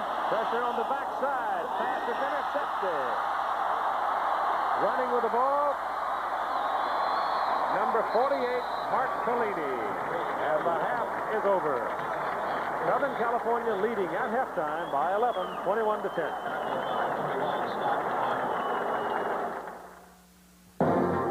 ABC's college football. First half, they came back to take a 28-26 lead. Von Schaman will try to win it with 6 seconds left. Keith Jackson was there. 41-yard field goal to win it. It is long enough. It is good. Wow. With 3 seconds to play in the game, the Oklahoma team and some of their fans have come onto the field in exultation as Von Schaman hit it on the money. In their first ever meeting, the Sooners and Barry Switzer edge Woody Hayes and the Buckeyes 29. The Prudential Halftime Report has been brought to you by The Prudential. Come to the companies of The Prudential and build your future on the rock.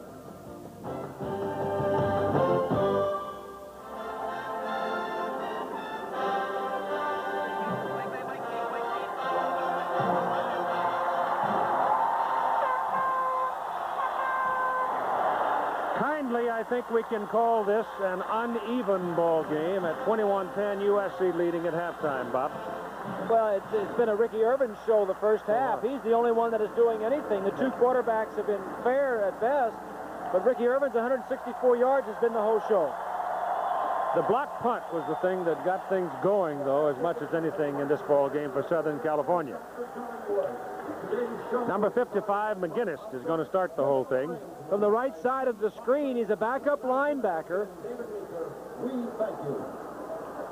He takes the punter down all right, but remember, as long as you make contact with the ball, you can deck that punter. He did. Zuri Hector took it in, credited with 8 yards on the touchdown.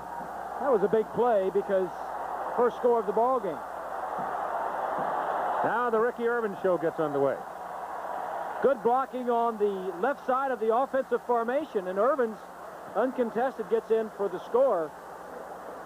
Southern Cal getting off to a big lead on the road, very important for their confidence. Marinovich has not performed badly. He hasn't been all that outstanding He hasn't either. had to. He's had a lot of running, and Right. Greg Fry has not had that. He needs to play much better in the second half. Right. Looking ahead to the end of the season, of course, always involves in the Big Ten, Pac-10 circumstance, the Rose Bowl. Well, the Grand Marshal for the coming Tournament of Roses chosen this past week, Bob Newhart. Now, a gentleman named Professor Holder was the one that came up with the idea of changing things and creating a Tournament of Roses out in Pasadena, California.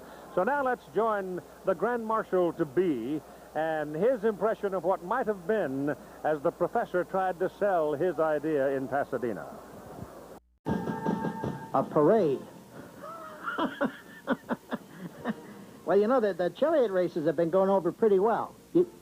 You think this will outdo the chariot races, huh? What would the parade consist of? Bands? Marching bands? Huh? People on horseback? And, yeah. Professor, are you saying floats? What are floats? They're kind of motorized flatbeds. Only they're covered with what? With flowers. That sounds like a hell of an idea, Professor. I'll tell you. How long would this parade be? About 5.5 miles. Yeah, and you're walking behind the horses, is that right? Huh? Yeah, you got a winner there, I think, yeah. So what happens after the parade? You thought maybe a football game. It's pouring rain on the crowd of 89,422 at Ohio Stadium in Columbus as we get ready for the second half of play.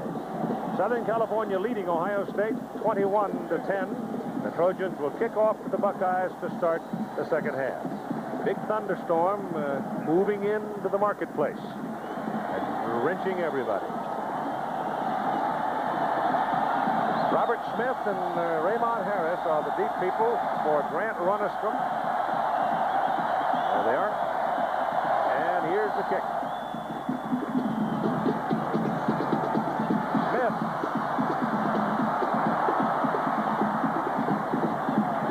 And he's across the 30 to about the 32-yard line. This is what the radar shows. The red is where the basic problem is. That's from the Goodyear blimp shirt of Akron. Jim Maloney up there. Hi, Jim. I don't know how good a ride that would be right now. Yeah, I was just thinking the same. Better come down. All right, here we go. Just over the 31, the rain is pelting down.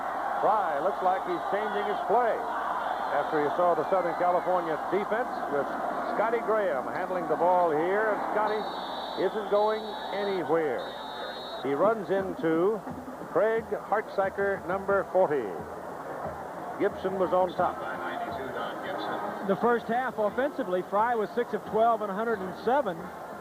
28 yards for Smith, and receiving was Olive, caught the one touchdown. Defensively, Ross had 5 tackles and the 1 interception to lead him defensively. Greg Fry's taken off that shield inside his helmet with the rain. He can't see through it when it's raining like this. Doesn't have a wiper. Greg's pass is away. Drills. Good pass and a good catch by number 88, Brian Stabline, a sophomore from Erie, Pennsylvania. And a first down for the Buckeyes at their own 46. That's a key series for Greg Fry. He did not, wasn't that impressive the first half. He needs to play well, and he threw that ball very well. Rain is eased up. It's real grass, but it's prescription turf. So if you worried about mud, they just suck the water right out of it. Fry back to throw again. Good pass Good catch by Jeff Graham. Wet ball, and Graham went up and got it. And it's first down Buckeyes at the Trojan 41. Watch 35 right there. That's Ross. Took 3 or 4 steps forward. They line up so deep, that opens up the area behind the middle linebackers. Play action, pull the linebackers up, and throw over their heads. The 2 completions this half have been play action doing just that. Well, that's exactly the game plan. Yes. They couldn't execute it in the first half. Well, Fry's throwing much better with the rain for some reason. Robert Smith, taken down by Ross and Tulio. Tackle by number 35, Scott Ross. Take a look at the first half possessions. The first possession, they lost yardage, actually, and went backwards.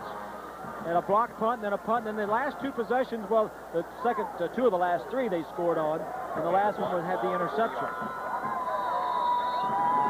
Raymond Harris is in, number 34 at tailback now, behind Scotty Graham.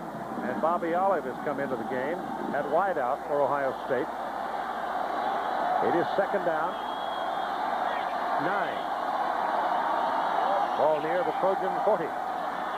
Trojans lead it 21-10. This is Harris, the bigger of the tailbacks, and he tries to pop the left side. It's been a little bit, but not a heck of a lot. They'll give him a 4-yard pickup, maybe a 3-yard pickup, and they're looking at third down and 6. Keith, it is really coming down. I mean, eased up, and now it's just belting. Yeah, and what you want to do offensively when you're having weather like this is you really love to have a good ground game. I mean, you can throw the ball, but it's not going to get exactly where you want it when you want it. Edwards is the wide out to the bottom of the picture off the screen right now. He's way wide on third down and 6. Fry gets backside pressure, throws to Scotty Graham. Not a particularly good pass. Very difficult for Scotty to handle on the dead run. Thrown right into his face and hard. And it's 4th down. Yeah, but he should have caught that ball. I mean, Fry, being the weather conditions that we have, that ball was catchable. Graham, if he can't catch, they ought to get him out of the ball game and get somebody else in that position. Little simple roll. Oh, yeah, you got to make that play. I mean, your fullback, if he can't catch, get him out, get it back in the camp. Man, you're tough. Well, I mean, I'm just telling it like it is. I mean, they've got all these backs. They need, you know, especially if 3rd and 6, if he's going to be one of the key receivers. On 4th down, timeout called, and it's charged to Southern California.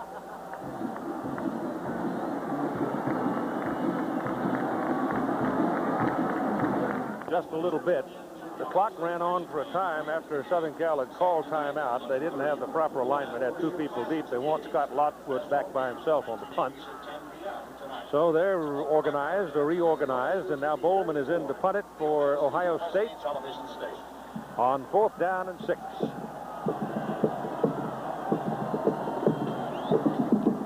Everything works all right this time. He boots it for the sideline and hits the 10-yard marker. Ball went out of bounds at the 13, and there Southern California will take over. But under the wet conditions, you got to be careful. Speaking of wet conditions, here's Jack.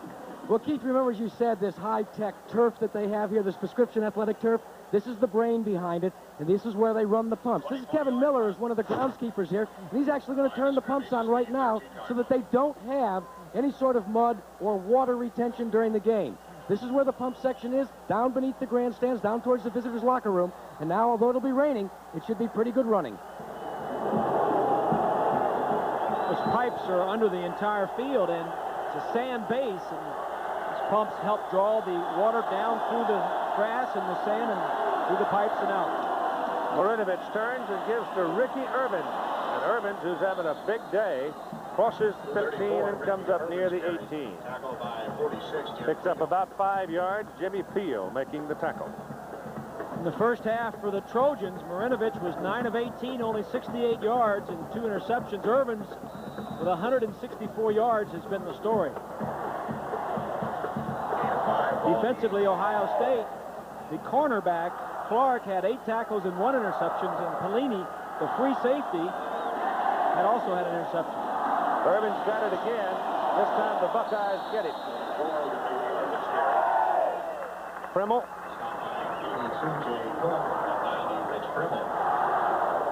Cook and Lee Saul had a piece of it. Ohio State came into this ball game #1 in the Big Ten against the run.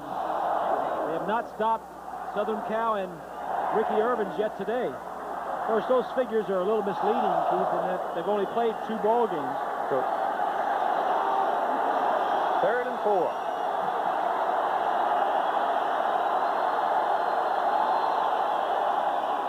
Penalty flag. Marinovich pass, caught, good for the first down. Let's check the flag. Johnny Morton made the catch up at the 30. But I think that one may come back. Yep. Motion against the Trojans. That'll drive you nuts as a head coach, especially on 3rd down when you pick up a first down. It's almost like a turnover if you don't make the first down on this play. That's Greg Smith, the nose guard, who is having a good day. He must have an ankle because he's been out 2 or 3 times. Third down.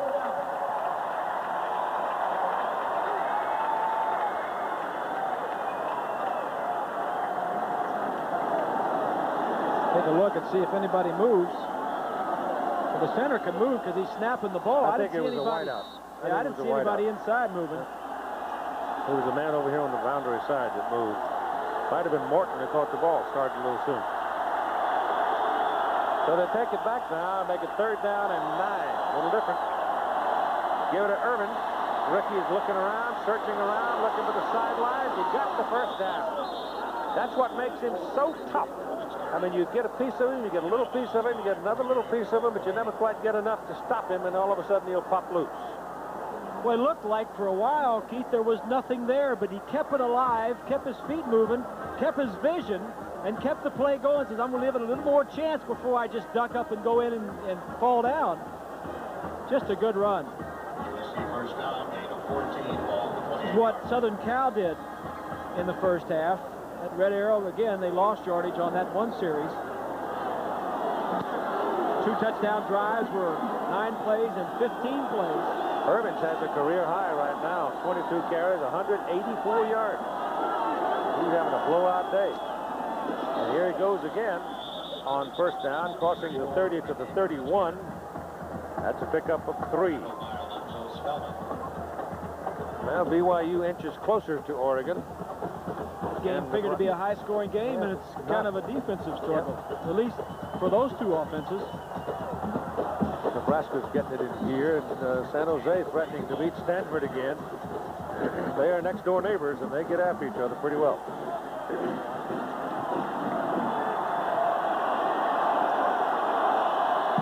Second and 7.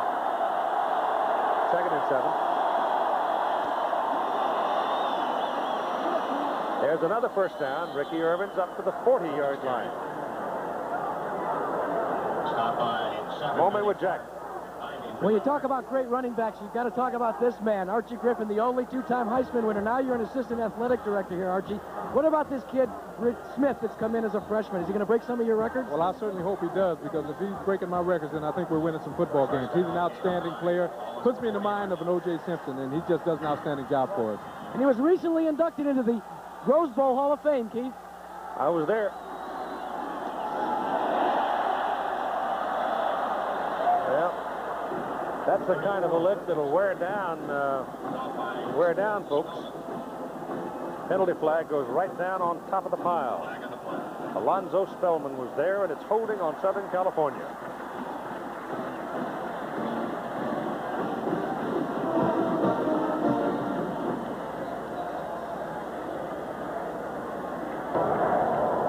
Holding. Offense. Repeat first down. Move the ball back to the 29-yard line. 21-10. USC leads by 11. The Ohio State defense trying to keep the Trojans backed up on this end of the field.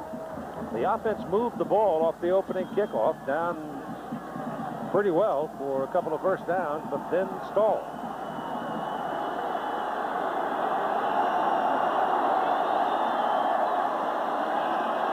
Marinovich gets it away underneath the coverage. Caught by the tight end, Yanni Jackson, and the sophomore out of Stockton, California, moves the ball to the 38. Make it to 39.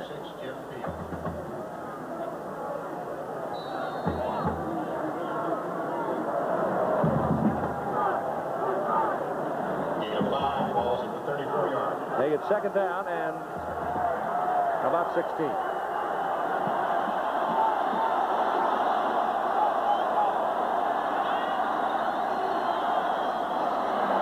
Lockwood up the middle and gone.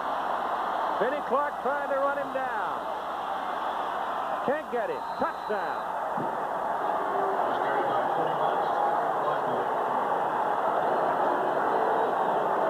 66 yards.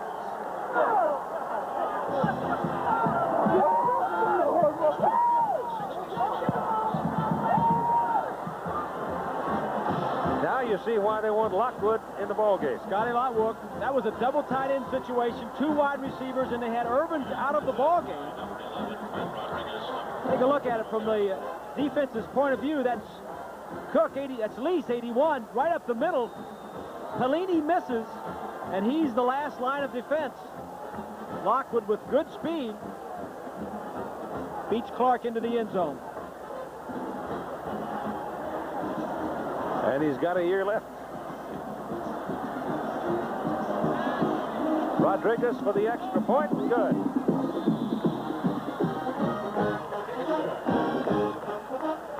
$7:59 to go in the third quarter.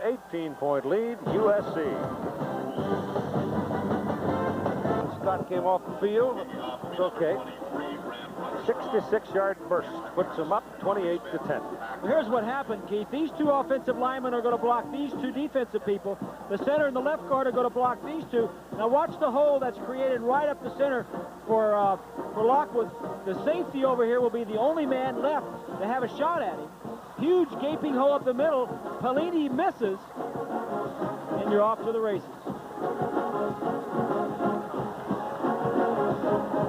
You know, when you go double tight end, 2 wide receivers and only 1 back in the backfield, you really don't think that that can happen to you. Kicks on the ground, squibbed, picked up by one of the up people, and finally the tackle made, but not until the 40-41 line. It was number 92, Ken Coleman, who's been in there at nose guard, who's on the special team. I think it was 82. Was it 82? Cook, yeah. Cook. Yeah, Jay Cook. Jay Cook. He's been a tight end and wide receiver. Let's see, it couldn't be that, nose tackle ain't going to be that mobile, is he? All right, let's see what the Buckeyes can do now. The Trojans have mounted an 18-point lead. Ohio State can't afford to give them any more. This one's going to be over early. Red Fry on first down. Gets it off down the middle. He's got Olive wide open. First down, SC 31. Penalty flag back at the 34.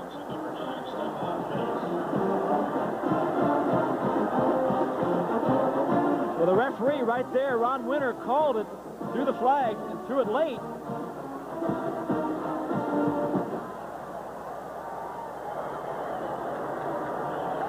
Scott Ross looks to the sideline, pass the word to the referee what they want to do about it. Obviously, they won't take it. I think that holding was on Gibson.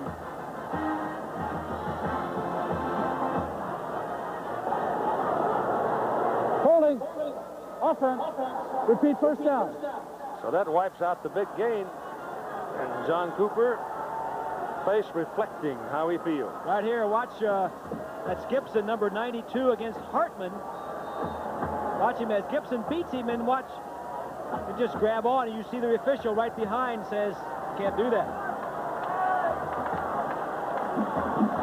So back it comes to the 32, and it's first down and 20.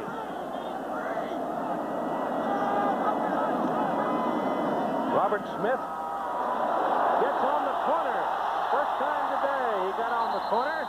And Herman McCowan, a redshirt freshman out of Carson, California, got him. He almost picked up a first down. He gets some good blocking up front. Be a sweep to the left side, a good old-fashioned sweep. The tackle pulls, the guard pulls, but right there, a good block on Holmes, number 21. Robert Smith almost went to Southern Cal, Keith. He's from right here in Ohio and wants to go to medical school and liked the medical school out there, but decided that Ohio State was a little bit closer than Southern California. Got him the first down as they move the chains to the USC side of the field, 48-yard line, and first down.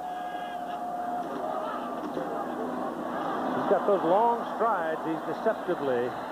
Robert Smith carry.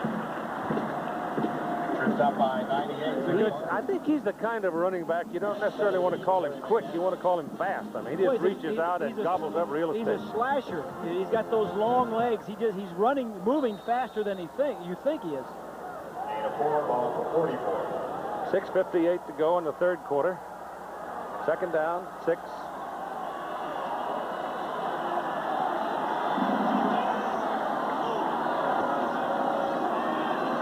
Looking down the middle, gets it go, and Jeff Graham.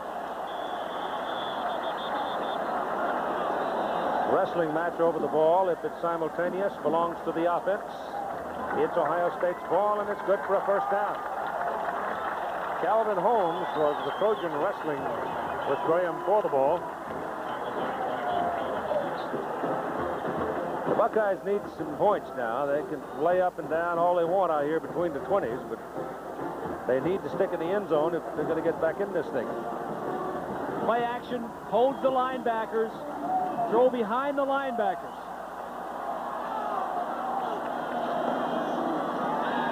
Hartsacker ridden off. Throw underneath again. Smith, the tailback, pick up 4 yards on the play. Prize pass complete to Robert Oregon Smith. back to a 9-point lead over BYU. Tackled by 48, Matt Gee.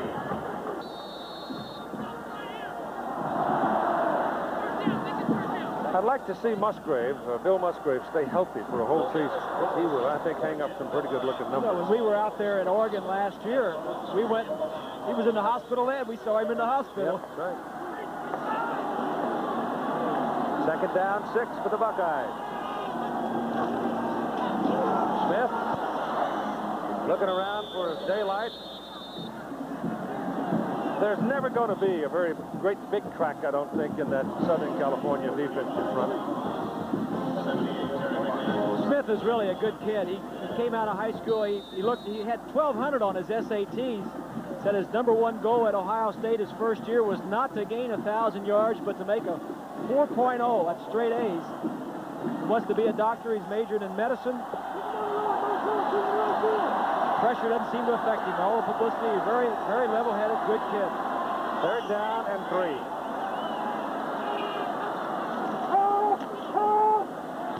Wide open, Graham. He's loose. On his way, touchdown. Great play, Graham.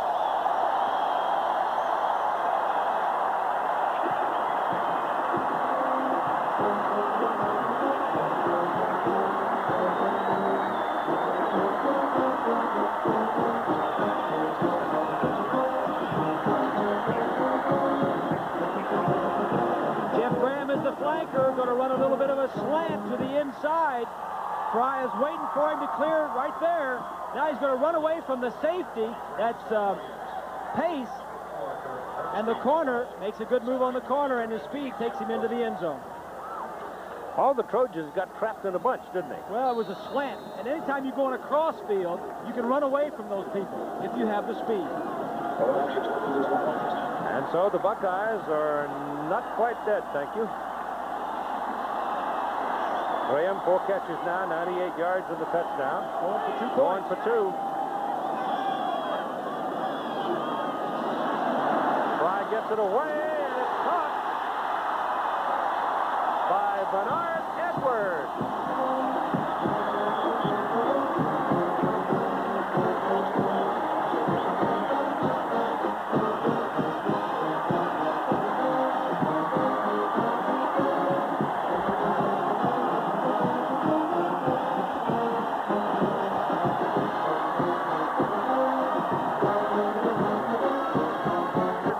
Simply went up and out-fought everybody else for the ball. Take a look at the 2-point conversion now. A little roll to his right. stays in there as long as he possibly can. Edwards is covered, triple covered.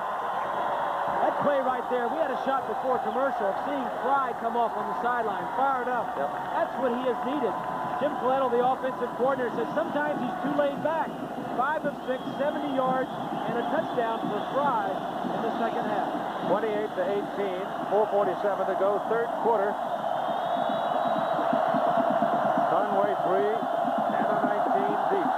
Squib kick down the middle of the field. Conway. Penalty flag at the 30. Conway is down. The penalty flag is thrown back at the 22.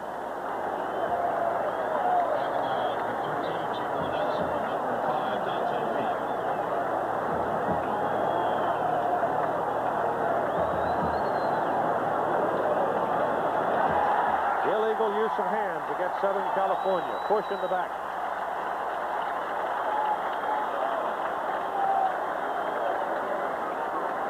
That's not a big one.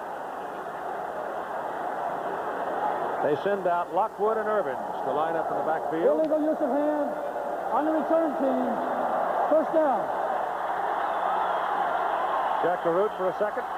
Yeah, Keith, let's update you on a condition on Ricky Irvins. Having a great day today, but during that last sequence, he was over on the side. He sprained his left ankle, a slight sprain. They've retaped it, but he was hobbling around here, so he's going to have to play hurt this quarter. That won't bother him.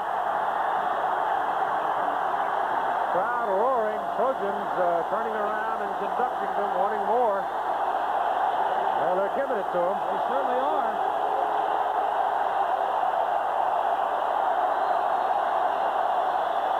Marinovich almost bobbled that one. Gain is a couple of yards out to around the 16. Let's go to Roger Quavo. Thank you very much, Keith. The Ducks in Eugene with a 12-10 lead. Bill Musgrave will find Michael McClellan 12 yards on the touchdown pass, and he passes Chris Miller to become the Ducks' all-time leading passer. He has thrown another touchdown pass, and Oregon leads BYU 25-10. Back to Keith. Thank you. Ducks are tough at home, boy, I know. And early in the season, aren't they? My neck of the woods. Yeah, they haven't got too many people hurt yet. Yep.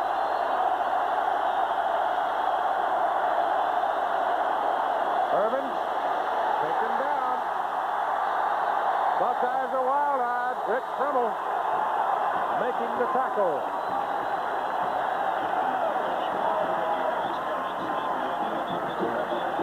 Well, John Cooper admitted clearly he had been promoting all week long for the crowd to get in it. He is loud as you can be. He said not to give problems to Southern Cal, but he wanted his young players on the field to get jacked up. Right. He's concerned about his team, not SC. Third down and 8.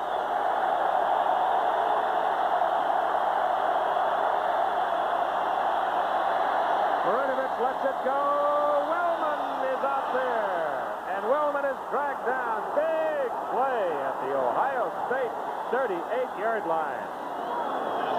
Todd threw a knuckleball, but it had enough on it to get there. Wellman's going to go in motion all the way across the formation. The receiver that's outside of him will cross in front of him and take 2 defenders with him. He's going to outrun Clark, who came all the way across the formation. That's a long way to go to catch a pass. And that's his first catch of the day. The Trojans' leading receiver, and it's good for 46 yards and a first down at the Ohio State 38-yard line. Whoa, was that a big play. This is Irvin. The Ohio State defense had played so well and had them third and long. It looked like they had them pinned in, and they get off the hook.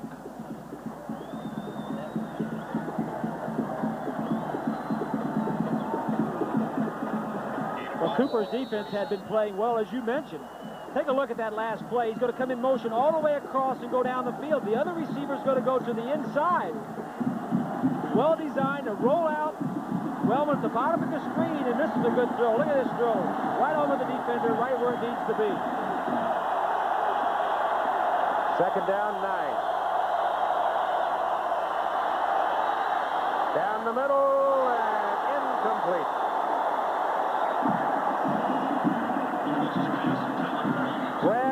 the big one who got away in at tight end, got away from LSU at University High in Baton Rouge.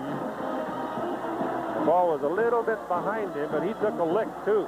He's running into the coverage right there of Pellini. You'll see him come from the left side of the screen. Should have held on, but Pellini knocks it loose. Pellini 3 times an academic All-Big Ten selection. Had 4 interceptions last year to lead the Buckeyes. Just inside the 37. 3rd down and 9. Getting very dark and raining again. Marinovich has Wallace off his hands. Incomplete. Todd threw a bullet. It went right through his hands, and there's a penalty flag back at the 44. Probably holding against Southern California. It is.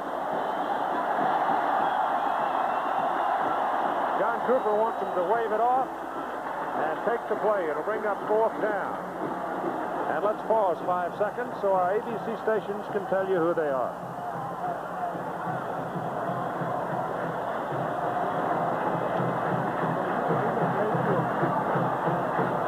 So the Buckeyes say no thanks. We'll take the down. You've got to be impressed, Keith, with that drive because of Marinovich. When they were backed up in their own 15, 20-yard line, and the fans were getting into it, and they couldn't do anything offensively on the first 2 plays, he made the big play to Wellman to get him down there, and every pass he's thrown in this rain has been right on target. I mean, he had something on that. Ooh. It was a dart. This man can return punts, too. In fact, he's already returned one for a touchdown this year.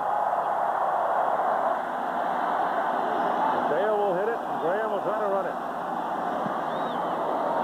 No, he won't be able to return that one. He has to call a fair catch, and does back at the 13-yard line. That was a good punt.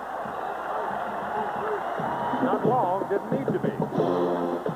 I want to keep the Buckeyes backed up deep as they can because the rain is pelting down again. I can't tell you who we're going to bring you next week, but we'll have football. Big Ten, Pac-10, regional coverage. So check your local listing, and we can figure out what the best games are. See the water starting to accumulate a little bit on the sidelines. Yep, this is the same stadium. Years ago on cinders, a man named Owens flew around. A lot of history here. Jesse Owens? Yep. 1st down. Buckeyes just trying to wedge it out a little bit. Robert Smith didn't look much that time. He just went straight. He got a couple of yards. You got Raymond Harris in the backfield with him right now. Normally, you're not going to see Harris in there. When Harris is in, he's in to run the ball. He's coming out, too. They get Scotty Graham in there. Scotty much the better blocker. That's a good point because that time Harris had the key block and didn't get it done. Didn't make it, no.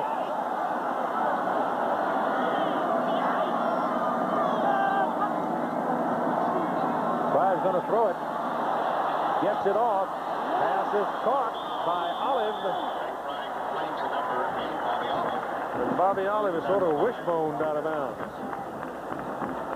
Right around the 19, so they're short. They've got to go past the 23. Fry getting outside the pocket. Good protection. Bobby Olive was a walk-on a few years ago. He's a senior now. He's been in the doghouse, Coletto's doghouse, because he hasn't been blocking. Ohio State wants their wide receivers to block, but he can certainly catch the football and go with it. 3rd down and, well, it's not really 5. It's more like 4. Probably long enough to say pass, and it is. Pass, and it's tipped, and it is incomplete. Raymond Harris was over there, and covering on the play was number 2, Marcus Hopkins. Marcus got a piece of it. This was a dangerous throw here. You see Fry look to his left. He's looking downfield, and his outlet is Harris. That ball could have been picked off very easily and come this way. Dangerous throw. So the Buckeyes can't do anything with it. They'll have to give it up. And USC should come out of it with pretty good field position.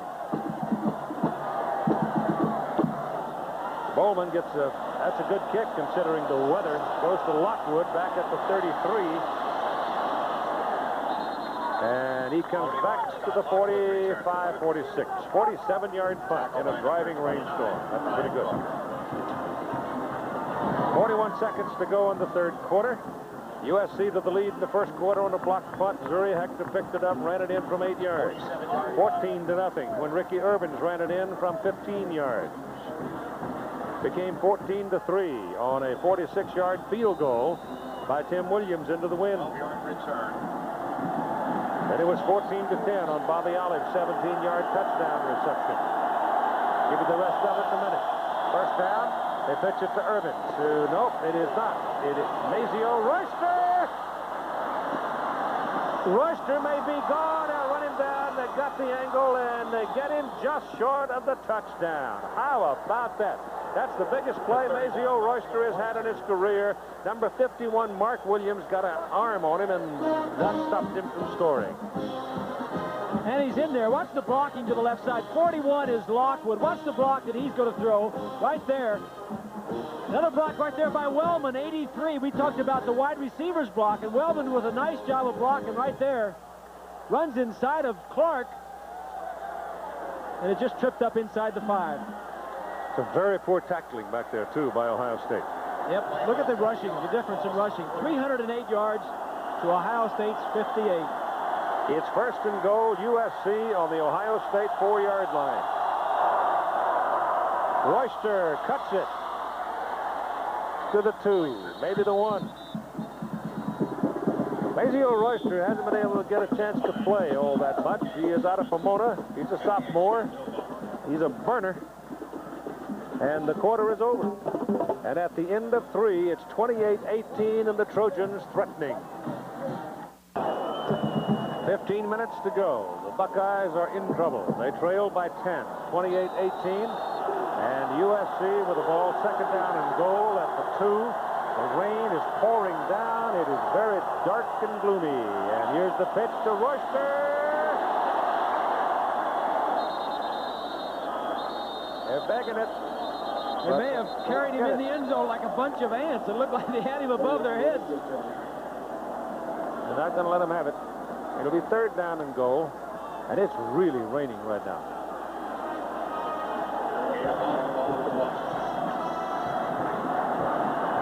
Well, the thing you down here that you're cautious of offensively, and the quarterback is reminding the center and the backs, is no fumbles.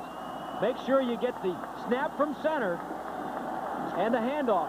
That toss was not that dangerous. They work on that every day.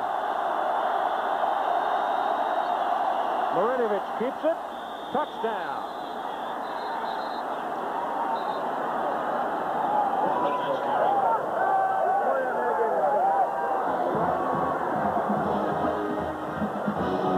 It's a big score, and Marinovich knows it. He has not had a great day throwing the football, but when you have over 300 yards rushing, you do what you'd have to do.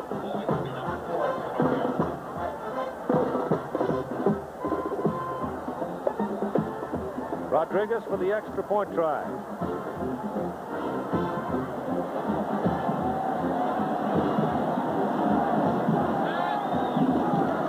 Snap was high. O'Hara got it down, and the kick is good. 35-18. Touchdown scored for the Redhead. From a 10-point to a 17-point lead, that's a big jump starting the fourth quarter. Now Runestrom, number 23, will kick it off. Smith wants it for Ohio State, number 32. They roll it on the ground. He's got to run it down. Let it go. Now, picked it up. Comes along up the sideline. Decent return on it to about the 27, 28-yard line.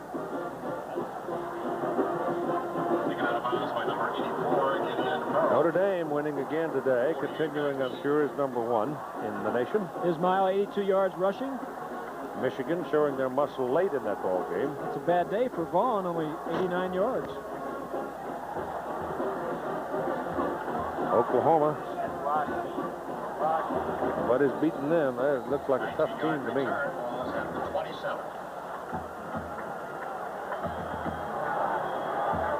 Let's see now what Greg Fye can create. He needs to create it quickly. Dante Lee is in the backfield for the first time for Ohio State, number 5. Fry wheels away from the pressure, throws, and it's on the hands of Lee, but not good. Number 92 is Don Gibson, who is in the pursuit of the quarterback. There's your game summary on what's been happening.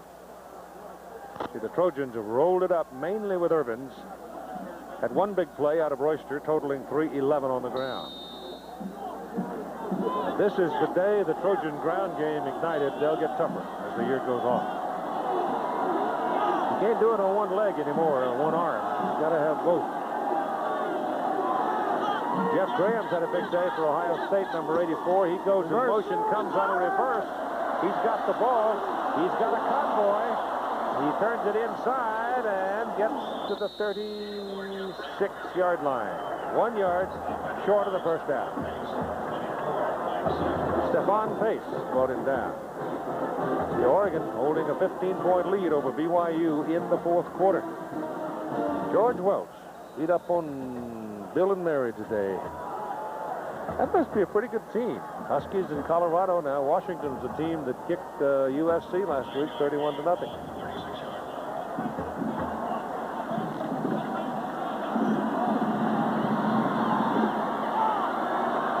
Third down and 1.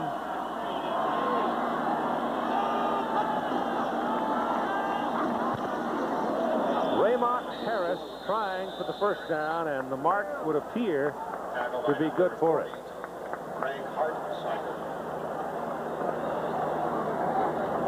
You know, I'm a little surprised, Bob, that Scotty Graham hasn't seen the ball more against a team like a Southern California, because we saw Graham last year at a wonderful season. And in the game against Michigan, the last game of the regular season last year, he was absolutely a super player. But he was a tailback at that point. This is a tailback offense. Right. And, you know, they've got all kinds of talent at that tailback position. He's a fullback, but he has the speed to run at halfback or tailback. The first down for Ohio State. Lee pops it. Almost. 44-yard line. Here's Roger. Well, thank you very much, Keith. Cincinnati, they're happy there because they've clinched the National League Western Division. They go wire to wire. San Francisco beats Los Angeles 4-3. Will Clark with 3 RBIs, and that gives Cincinnati the National League West. They're in a rain delay, by the way, at San Diego. Now back to you, Keith.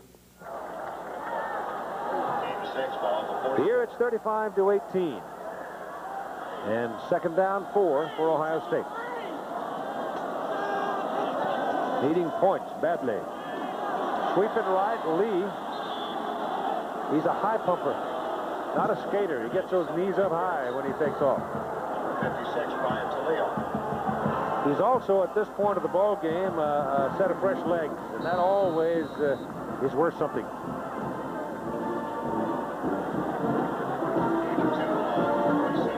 It is third and a long 2.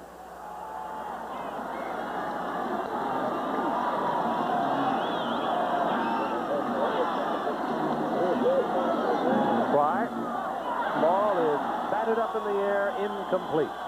Scott Ross and Barber were boring in on the quarterback for Southern Cal, and they ruined the play. And it's fourth down and a long 2, and they're going to kick it. Well, if there's ever going to be a time, let's take a look at this play outside the pocket. Try had a man he wanted, but Barber makes a nice play. This might be a chance for a fake punt. No. Lockwood back, fair catch by Scott. Trojans ball, first down. They're on 18-yard line. 11:25 to play in the game. Obviously, that's the president's box. You can see that's Dr. Gordon Gee. He is the incoming president of Ohio State University. One on the right there with the glasses and the Sphinx. That's his daughter standing up in front of him. She's a little bit more outgoing than he is. He's a fun guy, yeah. I mean, he's really a fun person to be around. Very terrible. Oh, just wonderfully bright. They're going to like him here at Ohio State. I first met him at West Virginia. Try to take it outside, and nothing working on that side as Royster is back in there, and the reason for that is Ricky Irvins is beat up enough now to sit on the bench. They don't need him right now, sitting on a 17-point lead, so they'll not risk him with that ankle. Be second down and 10. Look at that. Oregon, big. Yep, not surprised.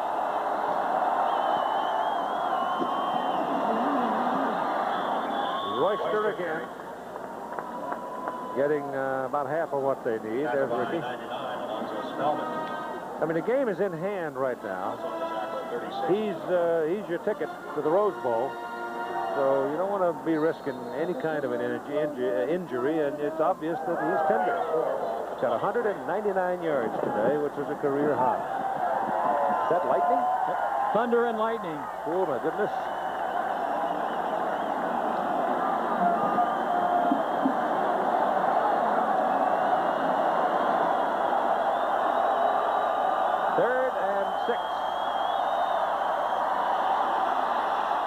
Novernovich gets it away.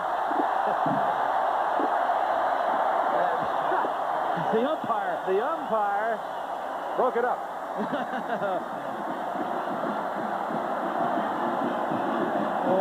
Jim Augustine right gets caught in the traffic. Right there. You know, sometimes that thing happens, and you just, as a coach, you just have to smile. I mean, you may not smile right now, but... Well, he's like the basketball referee. He's just part of the equipment. That's right. Part of the place, yeah. Jeff Graham is back at his 40. Might have a chance here. Dale gets it out of there. It's a good kick. Graham decides to let it bounce. I have no idea why. Maybe he looked up in the lights and lost it. It's very dark and still misty rain. It winds up a 47-yard punt. Southern California football. Greg Fry is taken down all the way back at the 22. There is a penalty flag thrown up around the 26. But I would imagine that's merely a holding call. USC defensive front just bullied its way in, and in particular with McGinnis, number 55, who's been very prominent in this ballgame. Holding. Offense. Penalty decline. Second down. Take the loss. Take a look right here. Now, this is the center. That's Beatty, and here is Gibson. Beatty is the offensive center. Gibson is a defensive tackle. Now, watch as the play develops. Taking it right in there and holding. Beatty and Gibson know each other. I'll get to that story in just a second. Playing against each other in the offensive and defensive lines. Second down and about 17. Yeah, there wouldn't be. That's Raymond Harris. He hasn't developed the ability to cut back yet against the grain, and that's where he's going to pick up his yards in the future. Well, what I was talking about, Don Gibson, and there's Don Gibson, number 92, defensive lineman. Beatty, the offensive center, they were friends since kindergarten at Fort Leavenworth, Kansas, where their fathers were in the Army together. They visited each other through the years, and in fact, Gibson's parents are here staying with the Beatties this weekend. And the story goes that Don and Dan skipped class, and their parents first met at the school when the principal called them in about their son. Greg Fry passes away down the middle. Pass is caught by Edwards, and it's good for a first down. So a clutch play for the Buckeyes with 8 minutes and 48 seconds to play in the ball game, trailing by 17 points.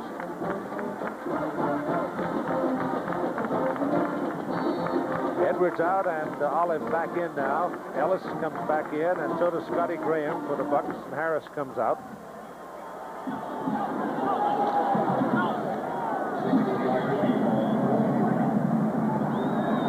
All rest at the Ohio State 43, and lightning is flashing all around Ohio Stadium right now. Fry gets it away deep. Graham had given up on the play, and the ball is vastly overthrown. And here is Roger Twybo. Thank you very much, Keith. There are less than 2 minutes to go. Colorado leading Washington 20-14. 4th and goal at the 7. Mark Brunell to Mario Bailey, but it's intercepted by Dion Figures. Colorado would then run out the clock and hand the Huskies their first loss of the season. Ty Detmer has just thrown a touchdown pass. Oregon, though, leads BYU 32-16 with just over 11 minutes to go. Let's go back to Keith. 11 minutes against Detmer is a lifetime. 16 points down. They can do that, couldn't they? Really tacky weather right now, folks. I mean, it's raining and it's thundering and it's lightning, and Ohio State is trying to move it towards the goal line, and Southern California is not having it. And it's time to button up the root cellar, I'll tell you. Whew. Nasty weather. Here's Jack Aruth out in it. Well, nasty weather isn't going to keep us from talking to Charles White, who's a Heisman Trophy winner himself from USC, but you're also the special assistant to Mike McGee, the athletic director there. What's your job now, Charlie? Well, right now, Jack, what they got me doing numerous of things, but the one area that I'm working at right now, I'm out recruiting former student athletes who's gone to the university, and if they're within a year and a half of getting their degree, we want them back so they can get their education. Well, I'll tell you one thing he does, too. He's awful high-fiving down here on the sidelines. They could use him. He's a great player.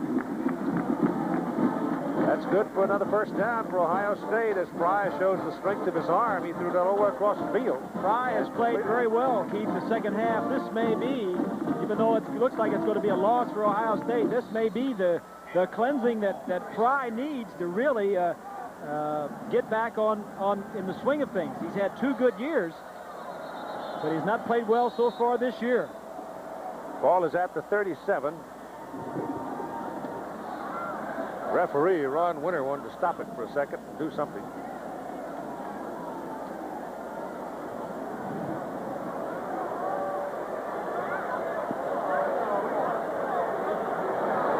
He wants Coop. We'll talk about the lightning, about the weather. Brings Larry out, Larry Smith and John Cooper.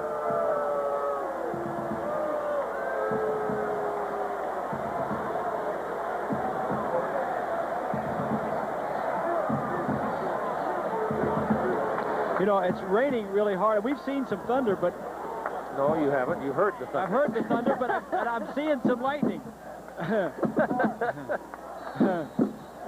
farmer like you knows better than that. But the lightning really does not seem to be that close. No, it doesn't. That would be a problem. I mean... I remember one time in Denver, we stopped the USFL game because of it, though. Took them off the field. Flash pass down the middle for the tight end. Ellis is incomplete. Tipped by Stephon Pace. Ellis looks gimpy, doesn't he? He doesn't look like he has the speed that I remember. Kind of dragging a leg. Pace filling in that secondary. The secondary is entirely new for SC. I think he would have had it were it not for the wet weather. This defense is 9 starters graduated from last year, and 4 players were drafted into the NFL. 2 in the first round, 1 in the second, and 1 in the third.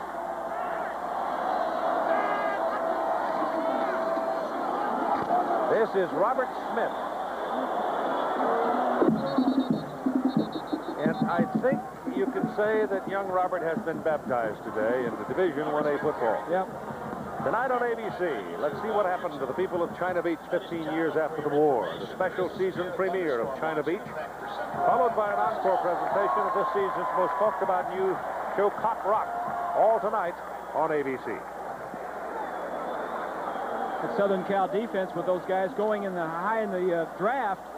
I asked Jim Coletto, the offensive coordinator for Ohio State, what's the difference in Southern Cal's defense from last year to this year? He said about $5 million.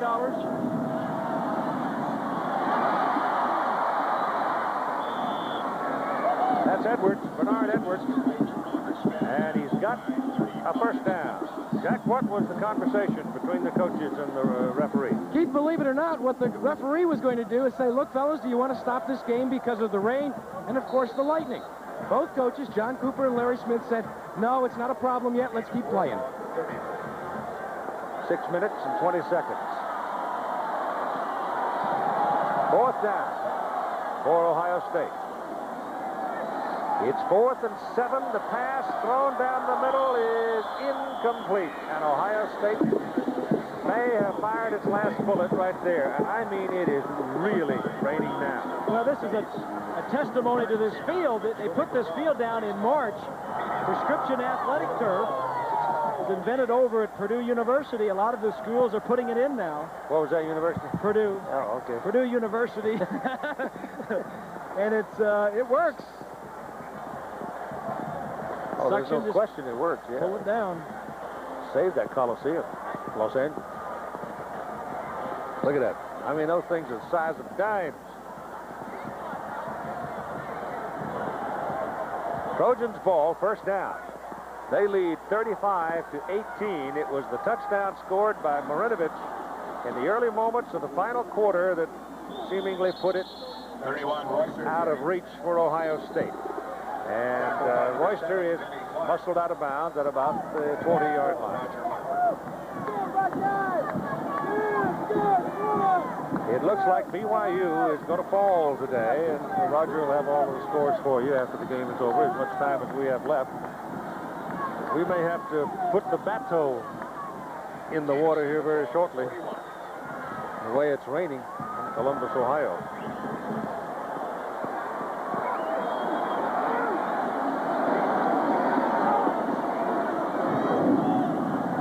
Anything dramatic going to happen down on that football field now as far as Southern California is concerned. All they're going to do is just try to punch it, wedge it out, keep it on the ground, protect the ball, take care of it, and run out the clock and win the game. And for Ohio State, all they can do is hope to reach in there and yank it loose. Doubt if they would have the time or the means to score enough points even if they did. Well, they had opportunities here in the second half to get back into it. They went quickly from 17 down to 10. There's the ball loose as Royster drops it. They're still loose.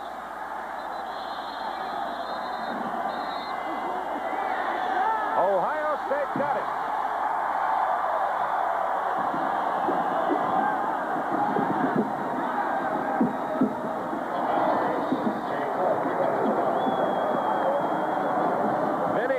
Comes out with it. Ball is still loose. You see it. Just everybody's knocking it around. Now you say, why don't somebody just grab that thing and pull on? Because you got about 4 guys yanking and pulling at you. There's no place for the weak and the weary to be at the bottom of one of those piles, I guarantee you. Ohio State was short a lineman. And they finally get number 63, Nichols, out there. First down, ball just across midfield at 5:28 to play in the game. And Greg Fry on a deep drop has Olive. Now throws too late.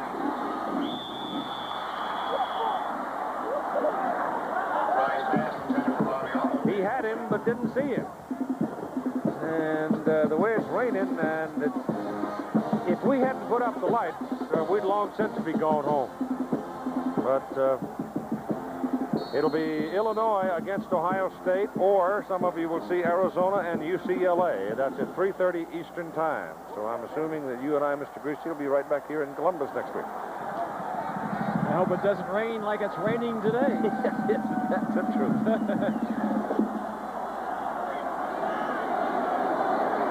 But the rain really didn't come down until the outcome was pretty much decided. Yep. It was 35-17 before they really started to rain. That catch made by Ellis, the tight end. And Jeff is across the 40 and very close to a first down. They may take a little time here to measure.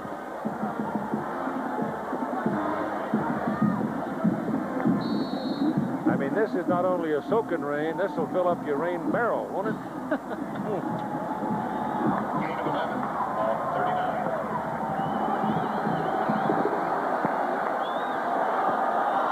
First down, Fry back. Pressure coming. Pass away to the sideline. Dante Lee tries to circle and pop it and gets a little out of it. Works his way to the 30. The Big Ten season starts next week for Ohio State. And one of the teams that is considered a prime contender is in here at Columbus, Illinois. When you look at the top contenders, you've got Michigan, they come to Ohio State. Illinois, they come here. And Michigan State, Ohio State does not play them this year.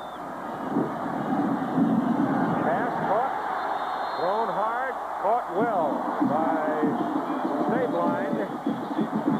And it's down at the Southern California 12-yard line.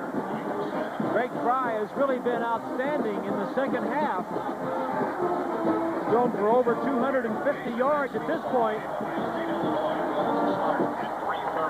Well, the Buckeyes haven't quit. And the lightning and thunder is getting closer.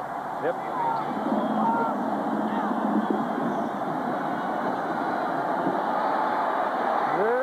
Graham just tipped. Jeff Graham, intended receiver. Hartsacker dropping back to help cover on it. And it looked like Hartsacker got a hand on it.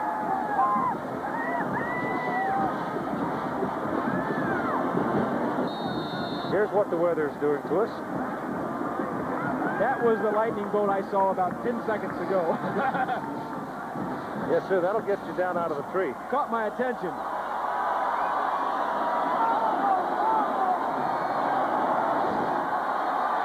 Second down from the 12 for the Buckeyes. Fry gets away from Gibson. Throws it. Incomplete. He was almost caught on the ricochet by Bobby Olive. Barber was back there slapping it around, and Olive almost made the catch. Don Gibson, who almost made the sack, but Fry just slithered away.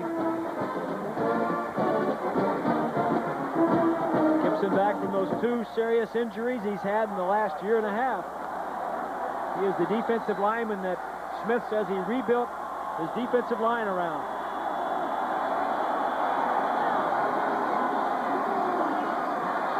Fry throws it, and it's left down by the dropping linebacker, Scott Ross. So their plan was to throw it underneath the linebackers, and if you could tease them back in and throw just behind them, it just simply hasn't worked. You're not exactly throwing it against walk-ons. Well, that's... but Fry is throwing much better the second half than he did the first half. Still not getting a lot of points up. They did get the 1 touchdown in the 2-point conversion.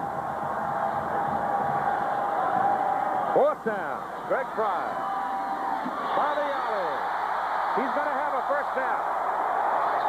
It's going to be first and goal at the USC 1-yard line. Fry has really settled down. Take a look from behind the defense at ground level. He's got pressure coming from Gibson and from behind him. It is pouring down rain. He hangs in there.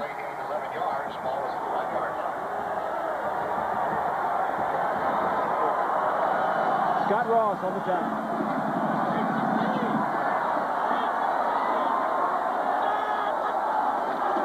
Scotty Graham. Not quite.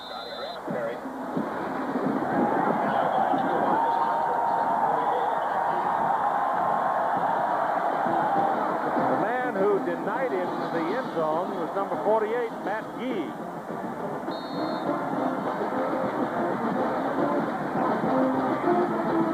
Time remaining, 2 minutes and 50 seconds.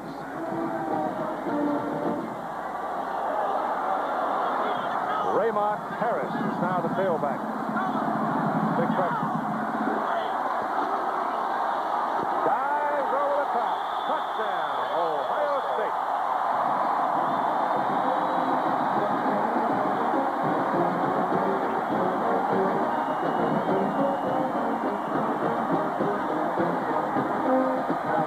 UCLA gets pretty good. Southern Cal, USC gets pretty good penetration. Ohio State gets in.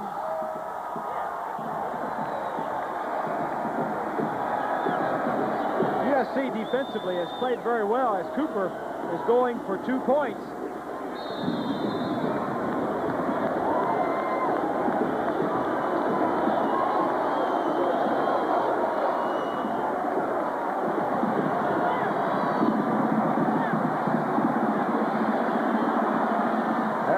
You're practicing for next week or somewhere down the road here. They got it. Graham got away. 9 points with 2:38 to play. 22 came today. The two coaches back on the field talking with the officials about the weather. Cooper is pleading his case that he wants to continue, and he obviously wouldn't do it. Did he not feel like it was safe?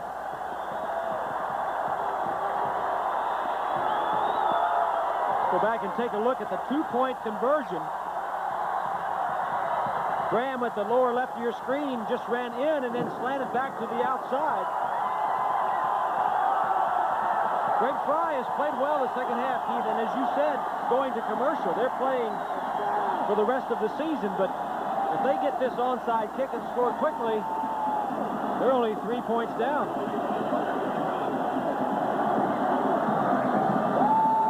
USC's got backs and receivers up there to try to control this onside kick. You know it's going to be that. There's the bounce, and it goes right to a Trojan.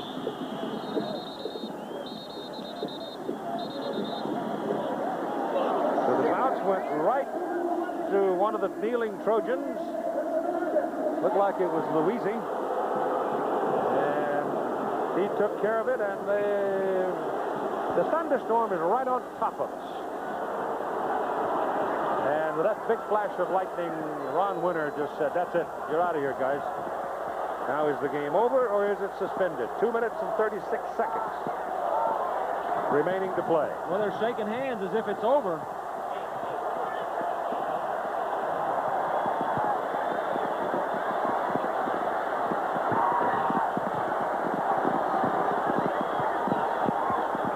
Just have to wait and see. The lightning is really fierce now, and you can hear the thunder. We'll have a definition for you in just a moment.